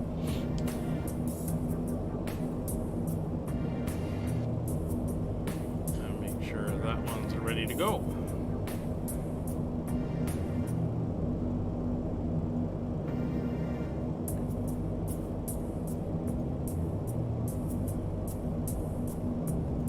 Hey, can we get something to drink up here? Okay. Alright, so we're under 200 miles to go. So less than an hour. So given the weather and everything, we should be able to come in and do a visual approach into runway 31. The current clouds are few at 17, scattered at 8. So the scattered layer will get down below, that's not an issue. And then the few clouds should not be too much of a concern. The temperature's -1, and winds are 010 at 7. So we're going to go for runway 31, which will give us a 6-knot crosswind as opposed to it would have to be 09, which would give us a 7-knot crosswind. Neither of those have ILSs. The only ILS is on 27. So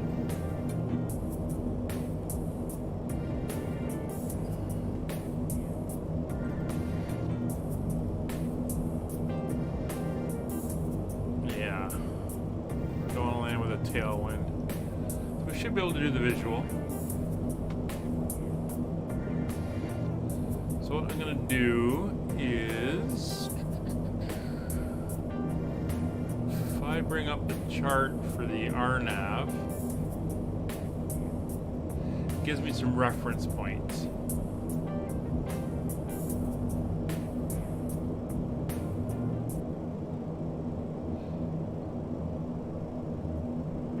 Be able to go down to the Cheyenne VOR, then carry on and do a right-hand circuit around for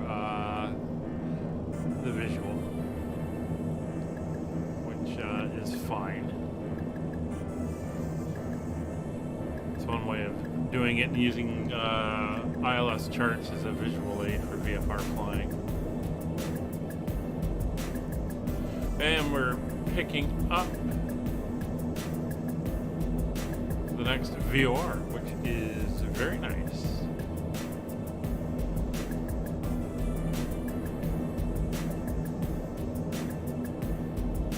So come over here and switch to VOR 2.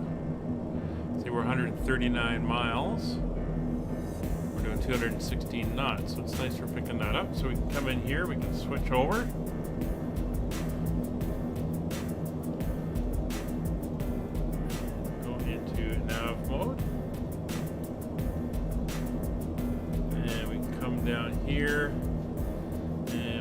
Over to the Cheyenne.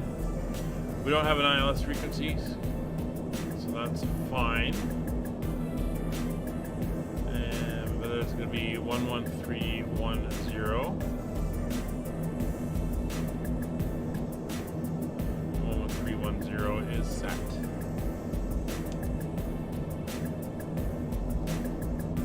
Just doing a little bit of an adjustment to pick up the didn't have to quite go that hard, but an aircraft, you do you.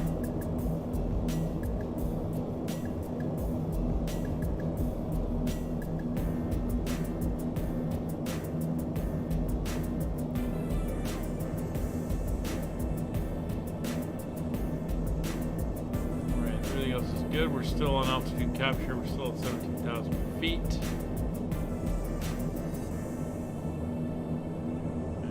Nav capture coming in for the ILS. Airspeed is fine. We're doing whatever we're doing with the power setting we're at. is looking good. Fuel's still looking good. And no complaints from the passengers.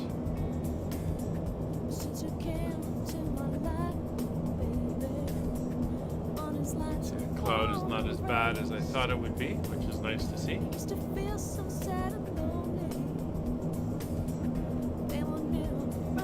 See, our ground speed's down to 163. That is because we're no longer flying towards the VOR. We're flying about a 30-degree angle to it. So that reduces our closing speed, if you want to put it that way, which is what that indicates.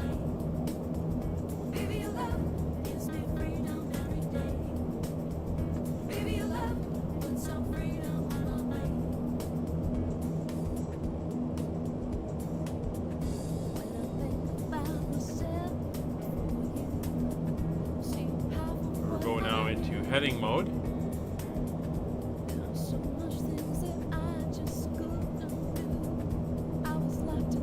Turn towards it. Level out. See that start to increase there. 179.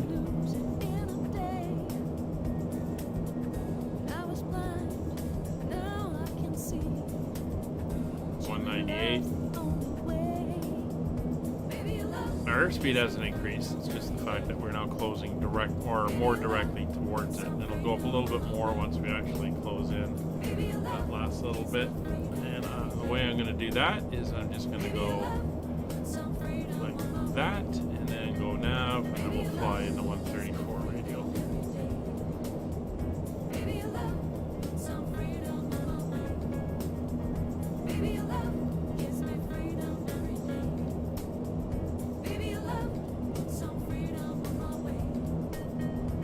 There we go, 207. So we don't have that wind pushing us directly from the rear as much as we did as we continually keep turning southwards.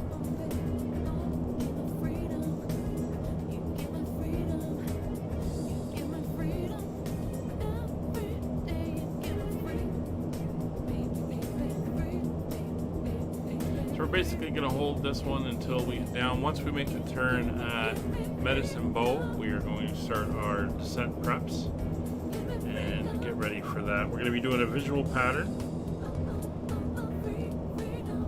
So our speed's going to come down to 125 knots once we're into the pattern. That flaps 15. And we're going to go down to a full flaps. It's only a 6,000 foot runway. So we're going to go flaps full for landing. So our landing speed, we look at our landing weight according to our flight plan. We should be landing at, we're going to want that in pounds. Let's see, kg to pounds. And it's going to be 400, 40,570, call it 40,000 pounds. We're going to be flaps pretty flat. So we're going to have a landing speed of about 80 knots. Call it 85.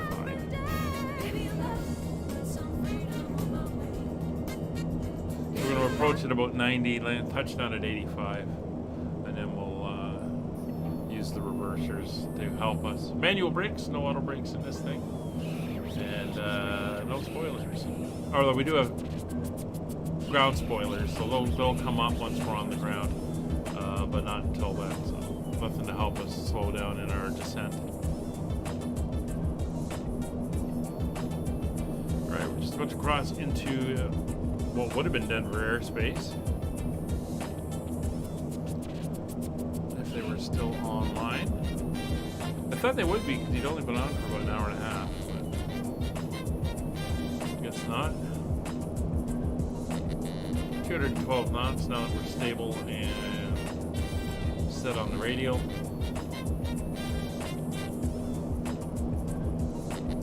Everything is looking good. Quick check of the music, see where we are. Got a lot to go.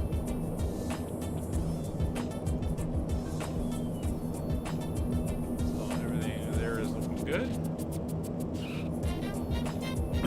And thankfully the stream's looking good, so I think we're about 100% certain. Well, this is the interesting thing. We're 100% certain that it was my video card failing that was causing those issues before it actually failed. But my last email from Streamlabs, as I'm going back and forth and trying to figure out what was going on, is that they said they may have found a fix, and it could be released with the next update, which I found rather interesting, as my video card failing, not an issue with the software. So it looks like they may have found something while trying to resolve my issue, which is good for everybody if there is an issue there.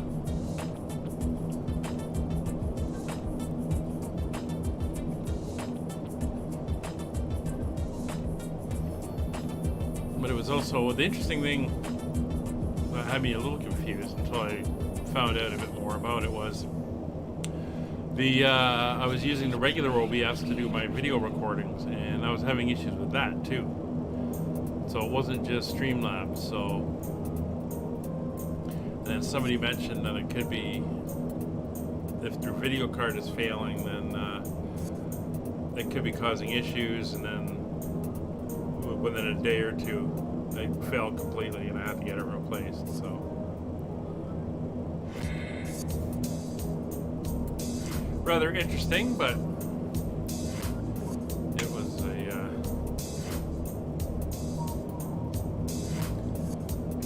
an interesting learning experience, and kind of forced me to get the card.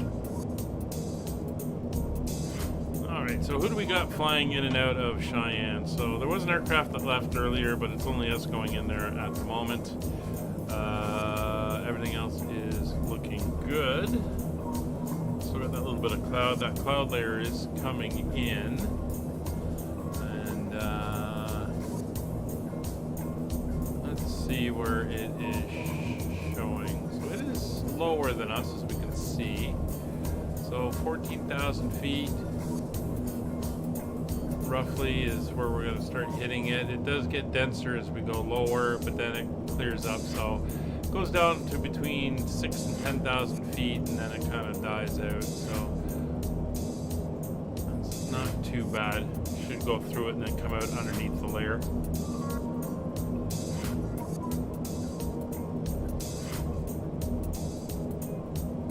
So we're 30 minutes out to the VOR roughly. You can actually come down here. We can go to minutes. And there we go, 25 minutes to the VOR.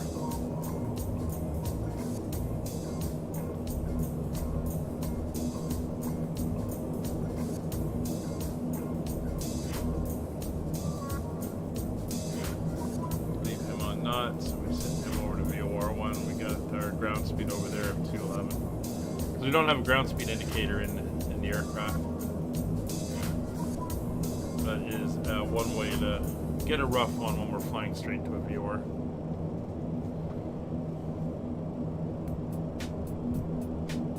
So we're going to be doing an intermediate descent. We're going to basically says we want our VMO minus 45 knots to 18,000 feet, which we're already below. So VMO is your maneuvering speed, which would be the barber pole. And then below 18,000 feet, it says 185 knots. Well, we're not going to be going that fast. So we're going to use 150 knots of slow speed descent. And it says for altitude, to determine your top of descent, you want to go your altitude divided by 1,000 feet times X, which is your descent path plus 10. So we want to be at the VOR. We look at the RNAV. We want to be at the Cheyenne VOR at 8,000 feet, we'll call it.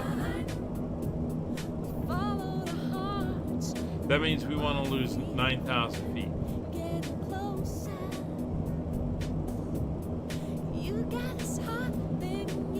Okay, so we want to go down 9,000 feet.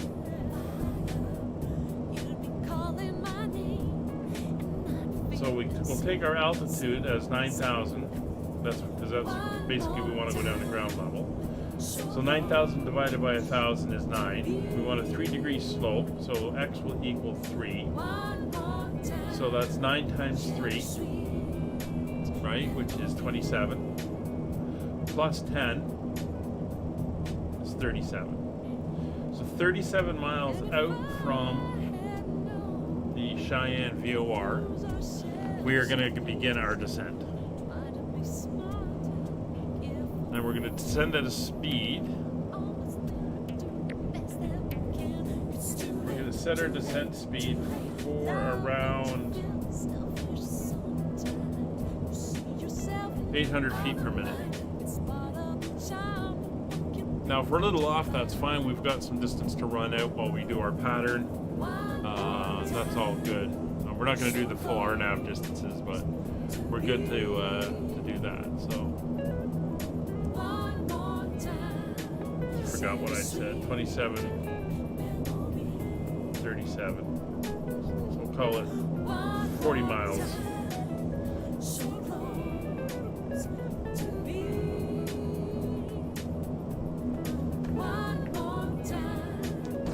There's that cloud layer coming up. See where we came from, it's pretty clear. Now we got this cloud layer moving in, which is actually could have been a lot worse. There was a point where it was strictly IFR with very low ceilings. So not what we wanted there, but we have opened up to a better position now.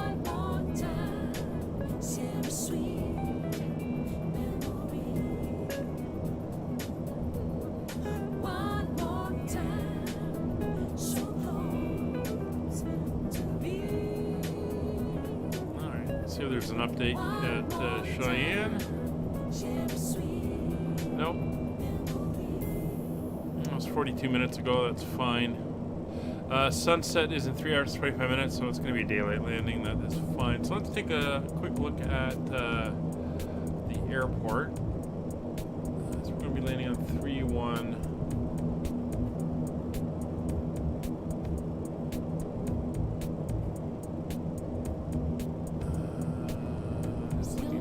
Terminal is. I think the terminal is going to be off to our right once we're down. So we got a new terminal. All right.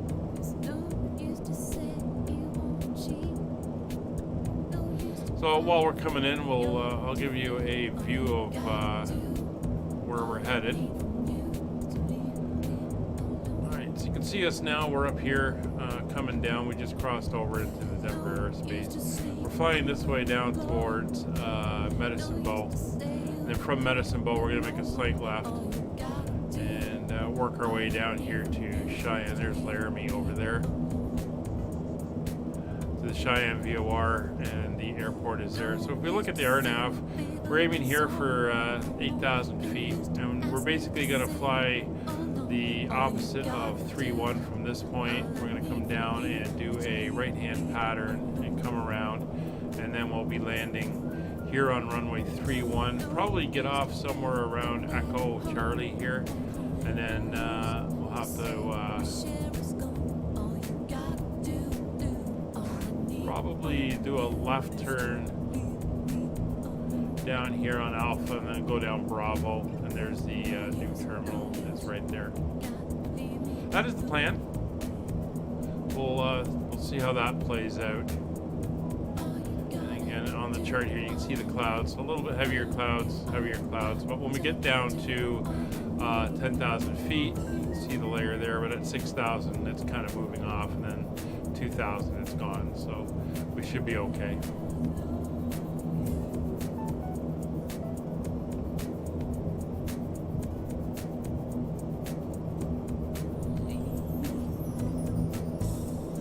It looks like we're picking up on the Cheyenne VOR. And that one is 38 minutes away, 147 miles. All right, so that is good. 18 minutes.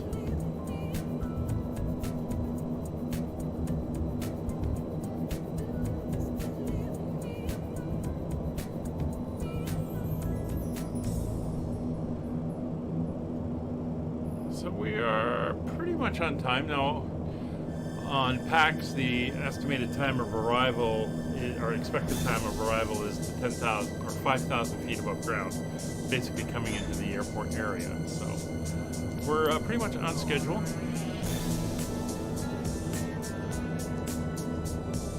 And everything is looking good.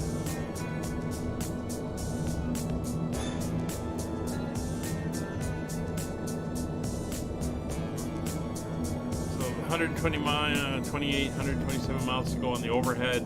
Data is direct line to the airport. Not quite what we're doing. We're doing a little bit of an angle.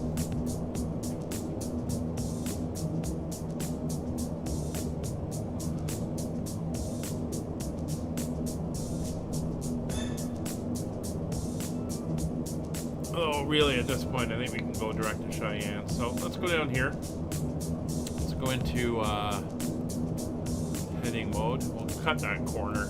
It's not a lot, but it's a few minutes. So we're going to go right into 113.1, which is the Cheyenne VOR. There it is, direct, 35 minutes.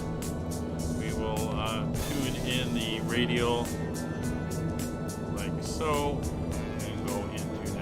Now, what I am going to set up is a reciprocal for runway 31, so that's going to be 125. So I'm going to set our heading indicator to 125, right there. So that is going to be our reciprocal to the runway we're landing on. So when we come in to land at the Cheyenne VOR, we can just go heading mode, and that will take us straight out parallel to the landing runway. A bit of the wind to deal with. The aircraft come and stabilize. Turn in on the VOR, and then we'll get our ground speed.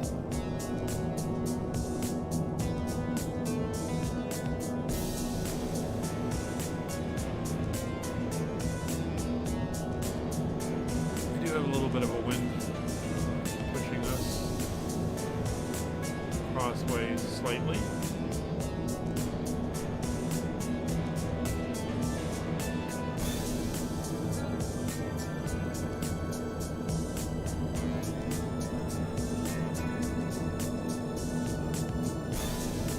All right. 40 miles out from Cheyenne, we are going to start down, so that's in about 95 miles.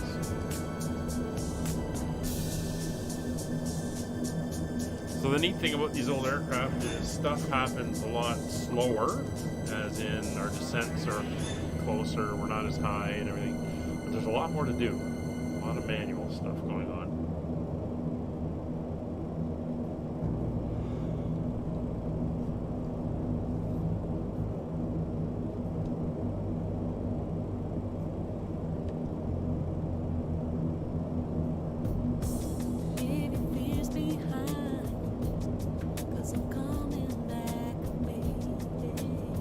And when we leave the top of descent, we will turn the seatbelt signs on, since the airport elevation is something like 6,000 feet, and we're only at 11,000 feet above the ground. So landing lights and seatbelt signs will come on as soon as we start down on our top of descent.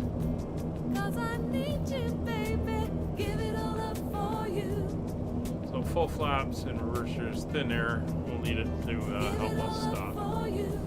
Where we're going, so 130 miles to go, 33 minutes until we reach the Cheyenne VOR.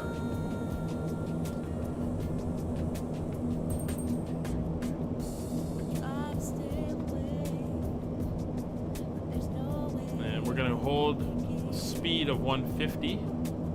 And then we are going to use the power to control our descent rate at about 800 feet per minute. Or we could set 800 feet per minute and use our power to control our speed. Either way you want to do it.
Skimming the clouds a little bit.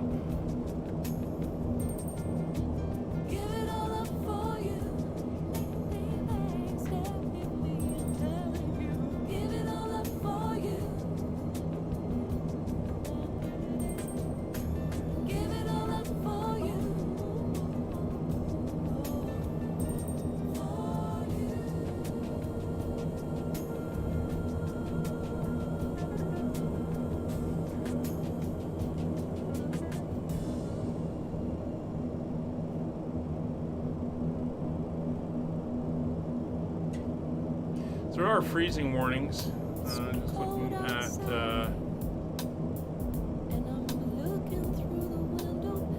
some of the concerns. So we will have to put the anti-ice on.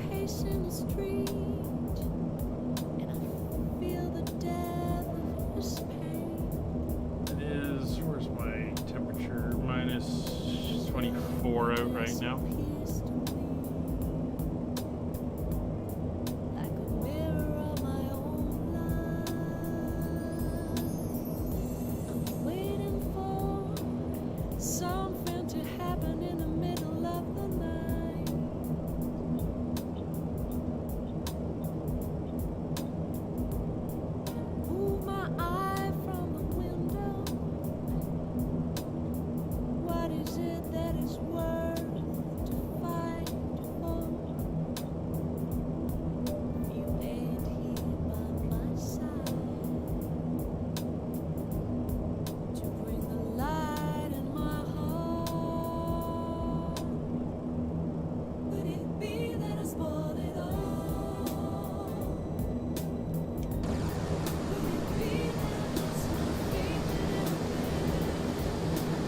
There's that scattered cloud layer that they were talking about.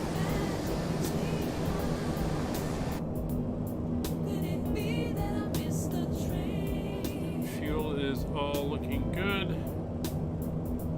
We'll do a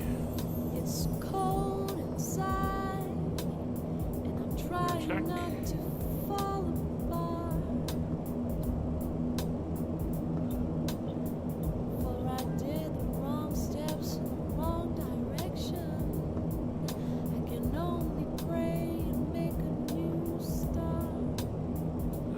See if there's any notes. I'm so sorry that I hurt our love. I can only carry the pain. That's the home of the Wings of Wyoming Flight School. Could it be that I spoiled it all? Could it be that I lost my faith in everything? Could it be that I killed the magic between us? Okay. We should get an updated METAR in about 10 minutes. And that will give us a good look at what we're going to be facing when we actually get there.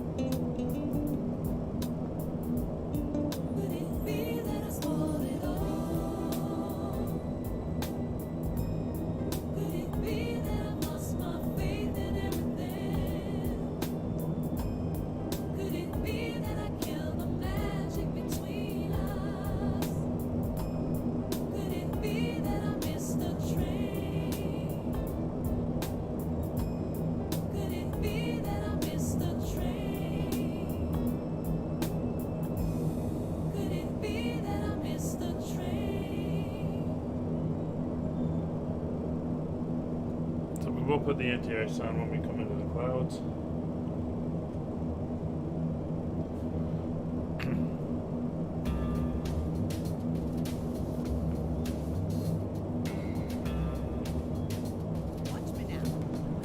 Everything else is good and set. We're just winding down that distance now. Hi, Molly. I heard you. I'll take you down shortly. Okay? I'll take you down shortly. Actually, I'm going to run her down now, very quickly. I will be back in time for our descent.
That's got her taken care of for now. So we got about 27 miles to go before we start our descent.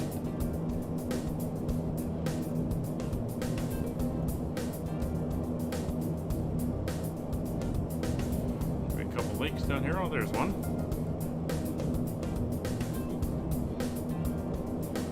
Nice little lake. High altitude lakes here.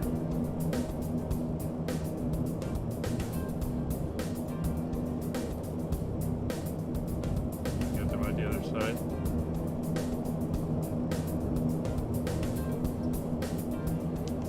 Yeah, sure glad the weather cleared up.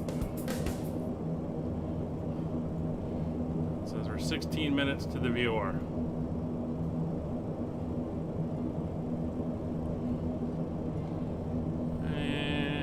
Still the only ones on the board in or out,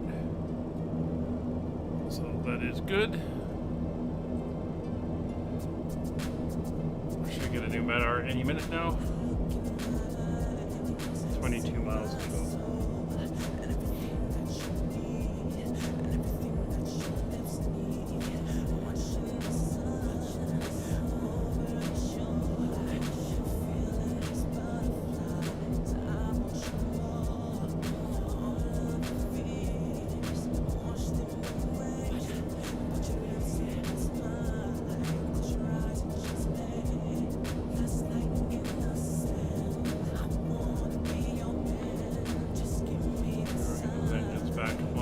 On the RPMs.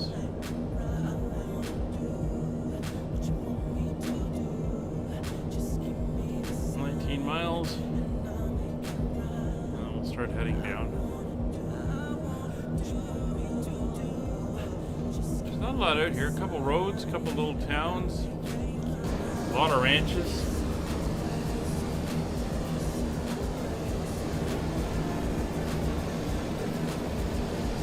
But this is the capital of Wyoming that we're heading to.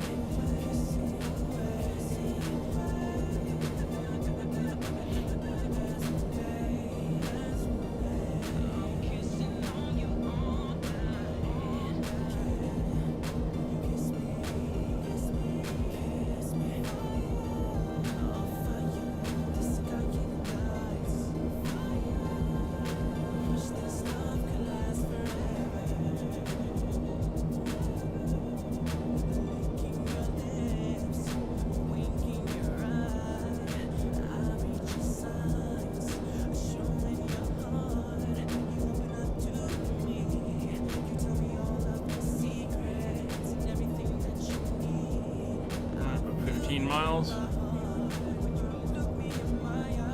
So for descent, we're going to take a look at our cabin pressure controls. Cabin pressure controls are set to automatic, and they're looking good. About 8,000 foot pressure inside the cabin at the moment. Fuel quantities will come up, and fuel is well over 1,000 pounds per engine, 1,500 on 2 and 3, about 1,600 on 4, almost 2,000 on 1. Fuel transfer is off, and transfer pumps are off. Our tank selectors are off. Altimeter's already set 3015. Let's do a check, see if there's an update. Not yet, still 3014 is what it's now showing. 3014. There we go. And then we'll do a check, see if we can get an update actually in the next minute or so.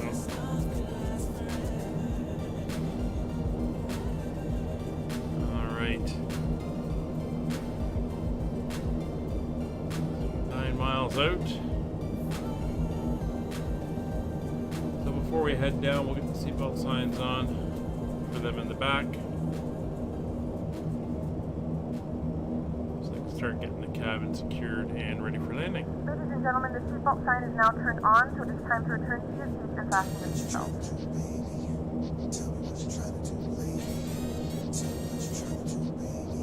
As soon as we head down, we'll get the landing lights on as well. Alright, 3014, winds are...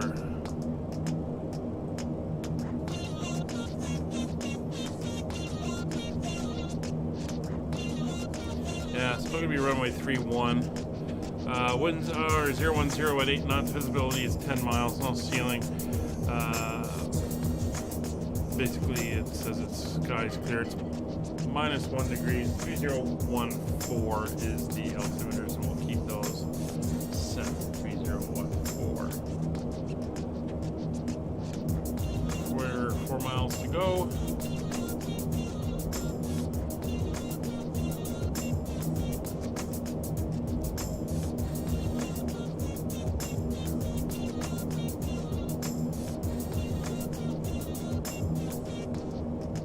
Basically heading now direct to the Cheyenne VOR. As mentioned, we will be doing a turn in there, and we will do a series of right turns to get ourselves lined up for the visual approach.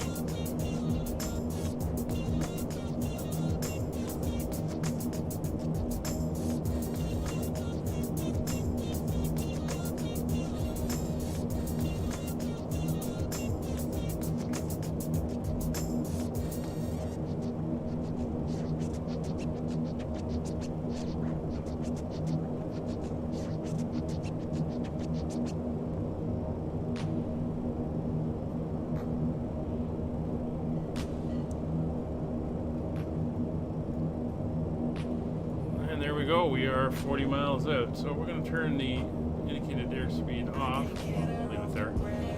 What I'm going to do is I'm going to come back on the engines now.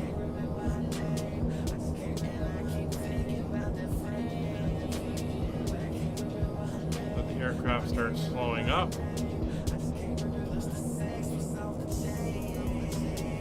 Dial in a little bit lower. 8,000 feet. There's 150 knots.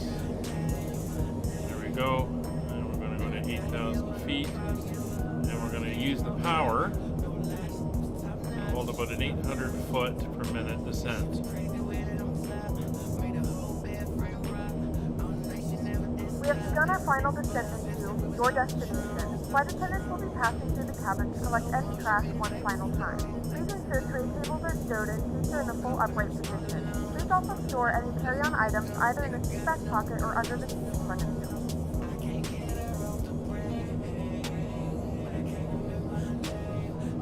you. Somewhere about there. We are heading downwards now.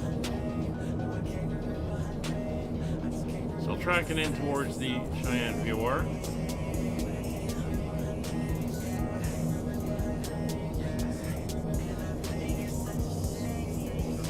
Decrease in our ground speed as we can get lower, air thickens up, we get out of the winds, but we're going to hold that 150.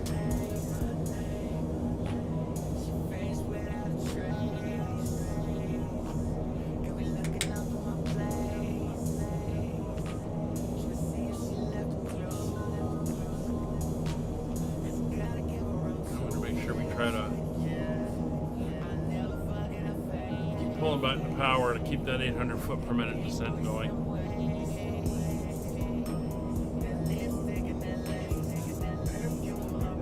Back now.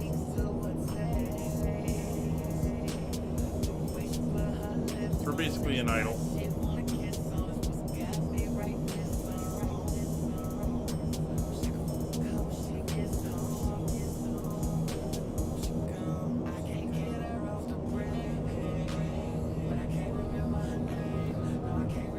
So airport elevation is 6,160 feet.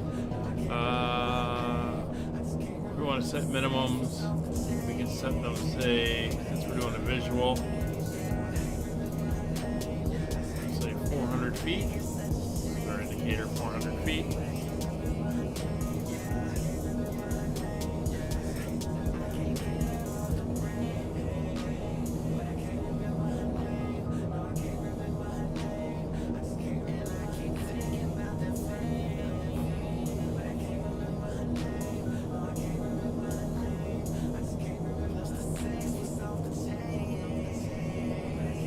as we come down, we'll get our landing lights on.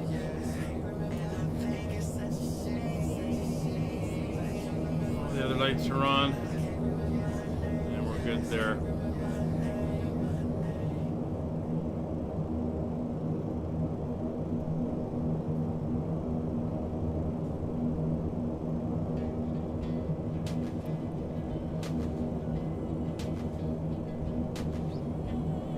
Got 7,000 feet to go.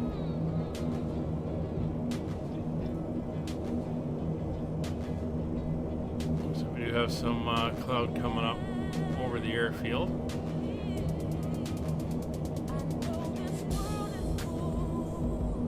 So we'll throw the de-ice on when we get down to there.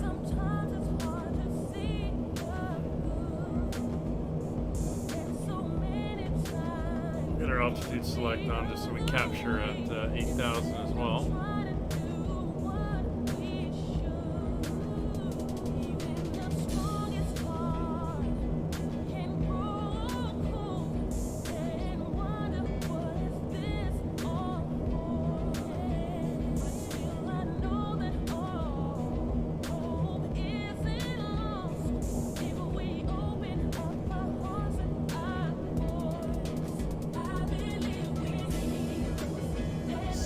Kind of bobbing around 600 feet per minute.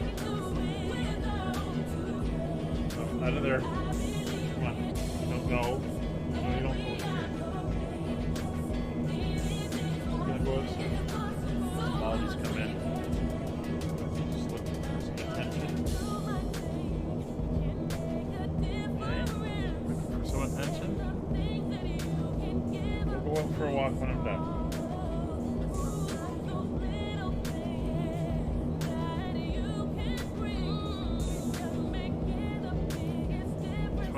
19 miles to Cheyenne now. 6,000 feet.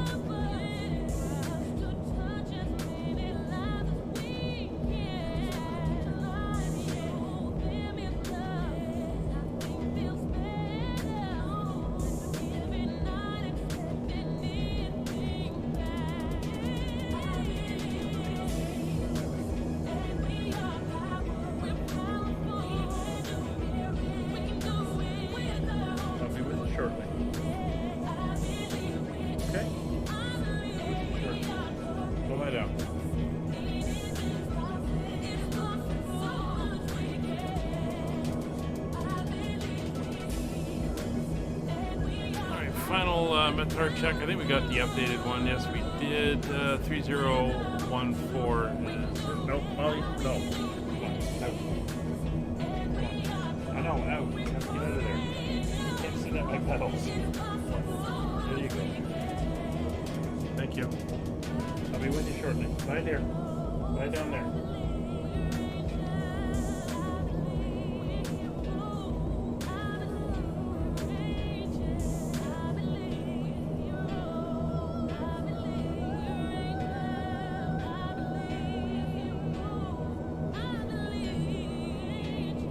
All right. 13 miles out.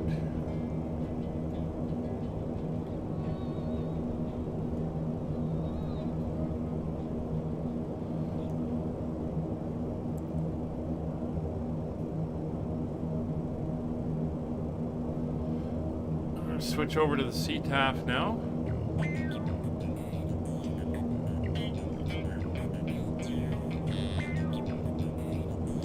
Cheyenne area traffic, Allegheny 5556, 11 miles out from the Cheyenne VOR, inbound for a right-hand pattern for the visual runway 31 Cheyenne.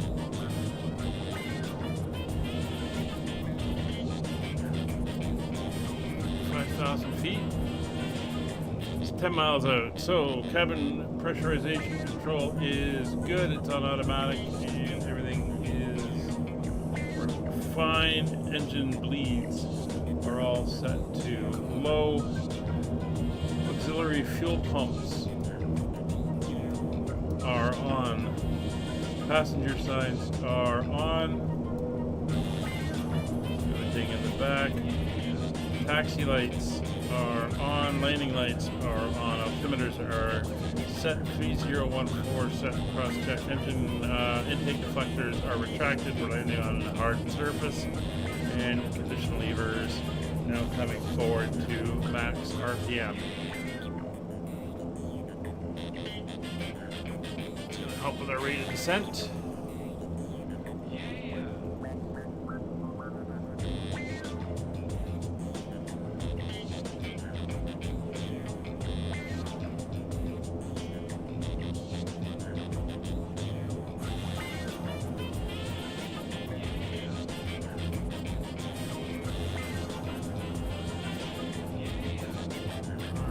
Our flat extension speeds.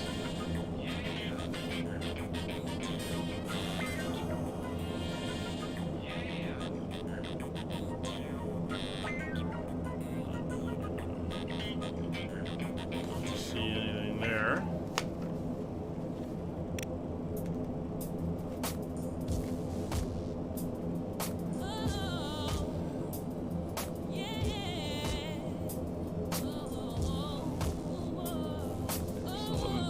Feet. It's 3,000 above, 4,000 above where we want to be.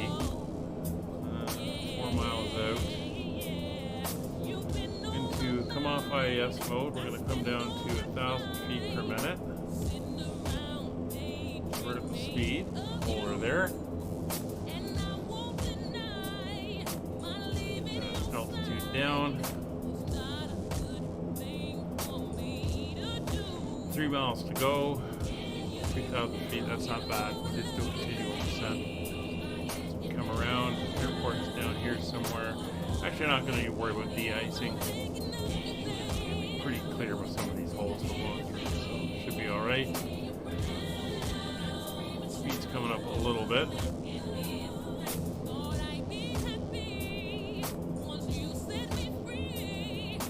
So we're 1 mile out, so we're going to go into heading mode now. Reciprocal, parallel for the runway we're landing on. There's the flip.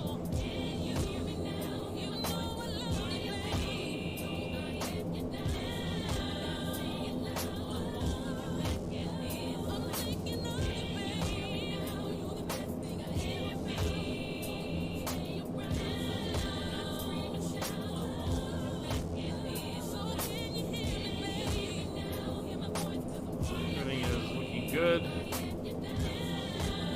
2 miles. We're going to go to 6, 7, 8, 9, 10, 12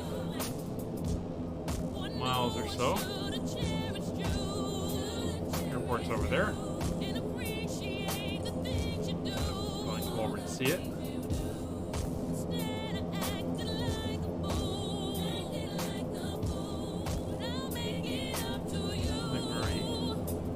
Gone past it, but it's back over there.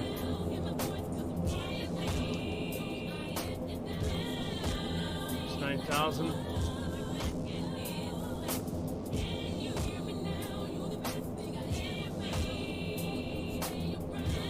We're going to actually bring her down to 7,800.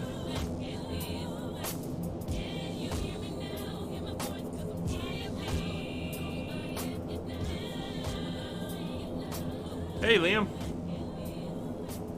How are you?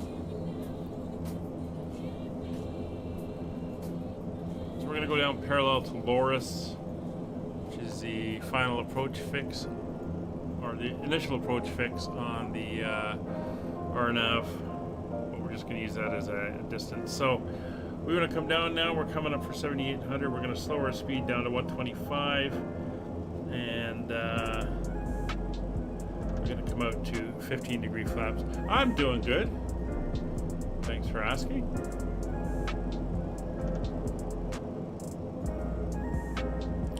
$500 feet to go. We're looking good for speed control. We want to bring our speed down, like I said, to 125. Ah, sorry to hear that, Liam. Sorry to hear that. It's tough when that happens. 9 miles out from the VOR, which puts us about 7 miles out from the airport. Starting to level off. First Officer Molly was just in here. She's doing very well. She's waiting for me to finish so we can go out for a nice evening walk. 7,800 feet coming in. He has the flu. Can be rough at an older age. So speed's coming back. We're down to 150. So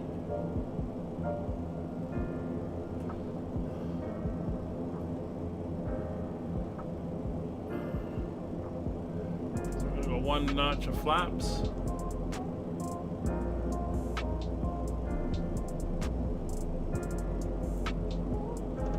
I'll bring the speed down.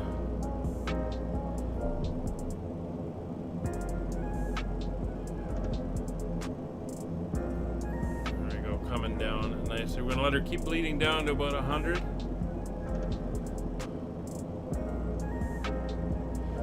And while it's doing that, we're gonna turn inbound now. Cheyenne area traffic, Allegheny 5556, turning base, runway 31, Cheyenne.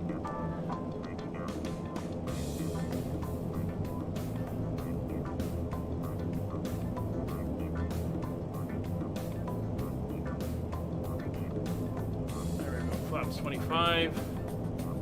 Bring the power up. That speed's going to want to drop. Hold her at about 100.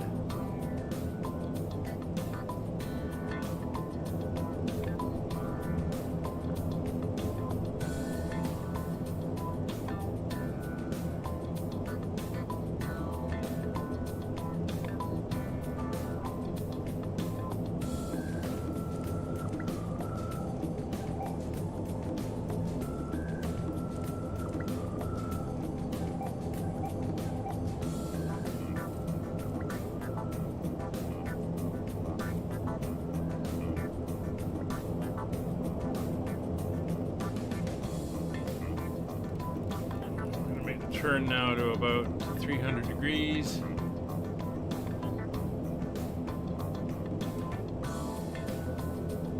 Get ourselves set up for the landing.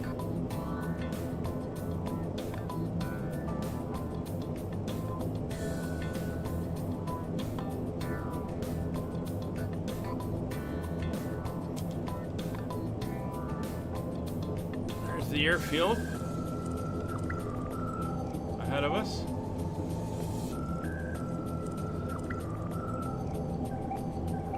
Keep the speed at about 120.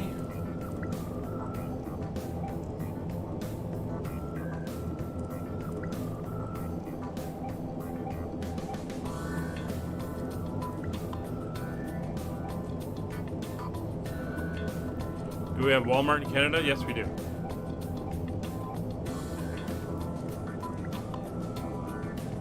There's the big runway over there, and there's a little runway over there. So I'm going to go a little bit further over to this side just to help line us up.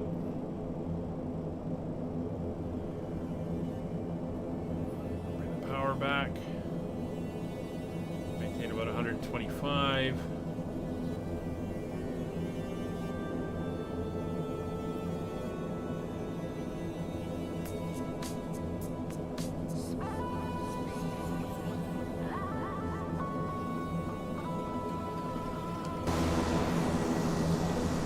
So the weather's certainly cleared, a lot better than it was looking.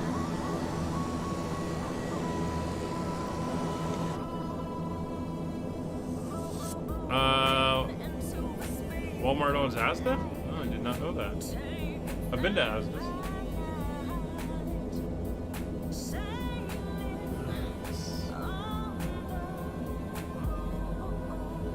Where'd the airport go? I had it. If they're ahead of us.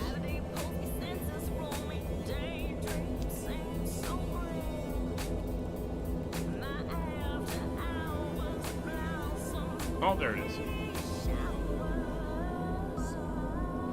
All right.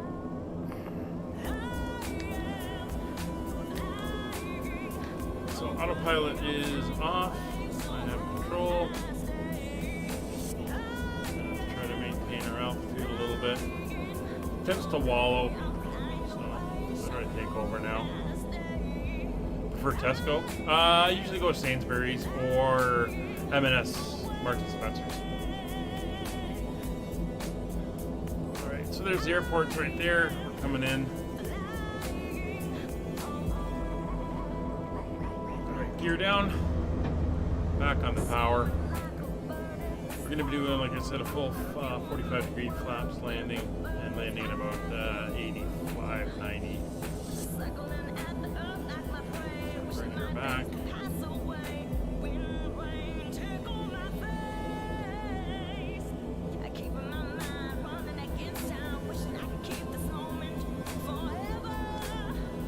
Cheyenne area traffic. Allegheny 5556 on final runway 31. About 5 miles. Cheyenne.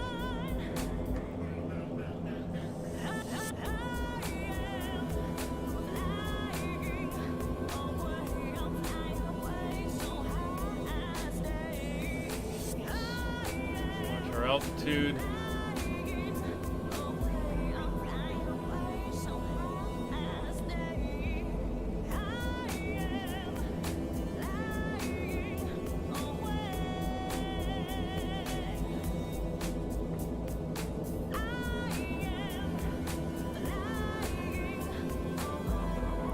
Flaps, landing gears down 3 green, maximum RPM, flaps full.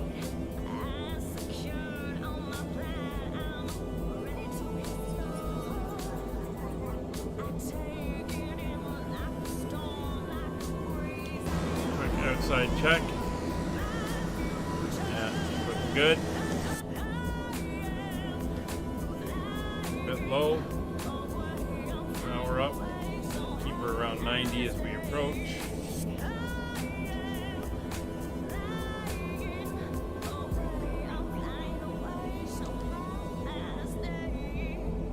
Outer marker. Or that's our minimum, sorry.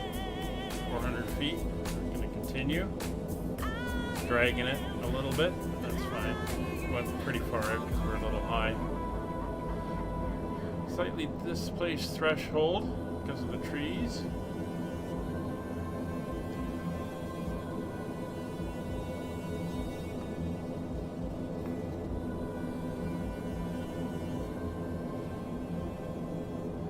There's 90, power back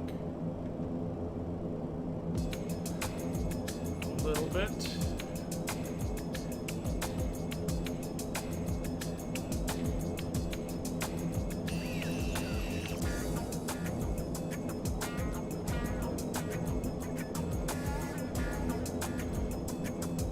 Wind out of the right.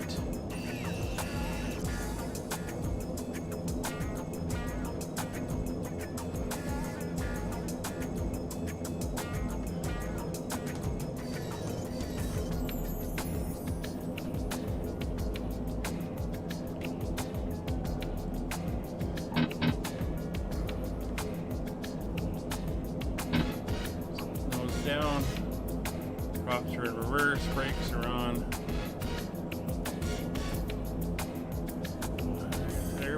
Ladies and gentlemen, we have reached our destination. The local time is 3:26 p.m. and it's currently about 30 degrees Fahrenheit. You can now use your mobile devices. Please remain seated until the aircraft has come to a complete stop and the time is turned off. Remember to use caution when opening the overhead bins, as items may have been shifted during the flight. Terminals down here. Flying with us. All right. Nice short landing. Here and we'll get off of the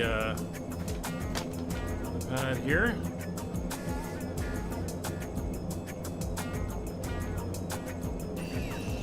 Cheyenne area traffic, Allegheny 5556 clear 31 taxi to the terminal. All right, we'll hit the brakes. Engines are back. Control lock is engaged. Condition levers. Come back. Low, and 2 and 3 will go into feather. flaps coming up. Collision light will stay, will actually go red. Landing lights off. Strobe lights off. Engine intake deflectors are retracted. Windshield heat go off. Pedostatics will come off. Spoiler flight taxi will go into taxi. Yaw damper is off. Transponder will go into standby. Weather radar is off. Alright, let's get to the gate. So, do you have parking here for me? Suitable parking spots.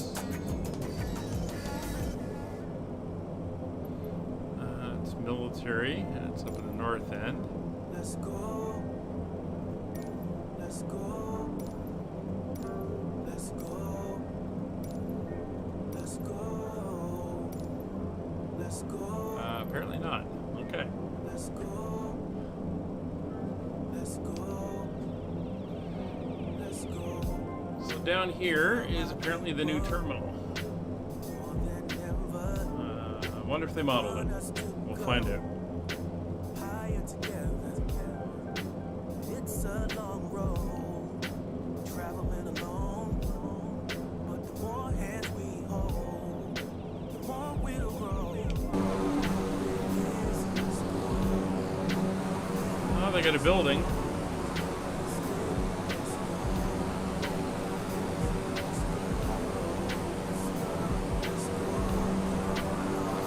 Yeah, we'll call that the new terminal. I think those are actually hangars, but the new terminal is right in here off our wing, but there's nothing there right now. We'll just pull around onto this pad here. In front of this, looks like a collapsed hangar. Oops. No, it won't do. Let's go. We can go get it. Let's go. Together we stick. Let's go. Handle our business. Let's go. Let's go. Let's go. All right, Chris. Thanks for coming by.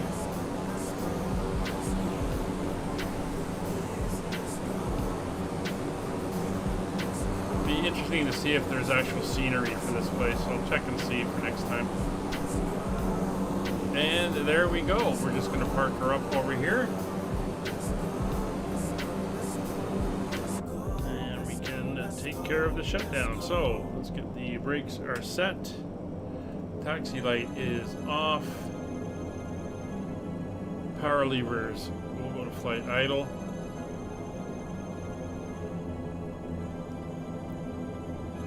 Condition levers. Feather and 2 and 3. We're already in feather. So they will go off.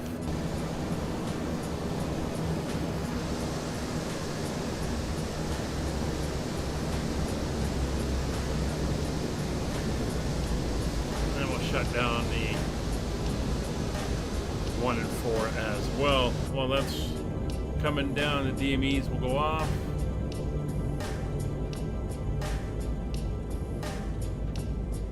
Steering is off, that's fine. Engine bleed, air will come off.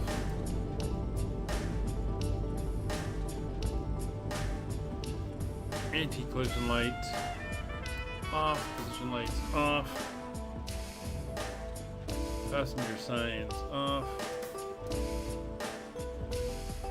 Emergency lights are disarmed. External power will come on. AC generators are all off. Left and right battery are now off. Masters, AC, and battery are off. Come down here to the anti-skid. Pop to the back. Open the door. And there we go. Well, thanks for watching, everybody. Hope you enjoyed. It's good to be back streaming now that I got the issue fixed. Thanks for coming out, those who did pop in and say hi. And we will see you Monday for the next one. Take care. Bye for now.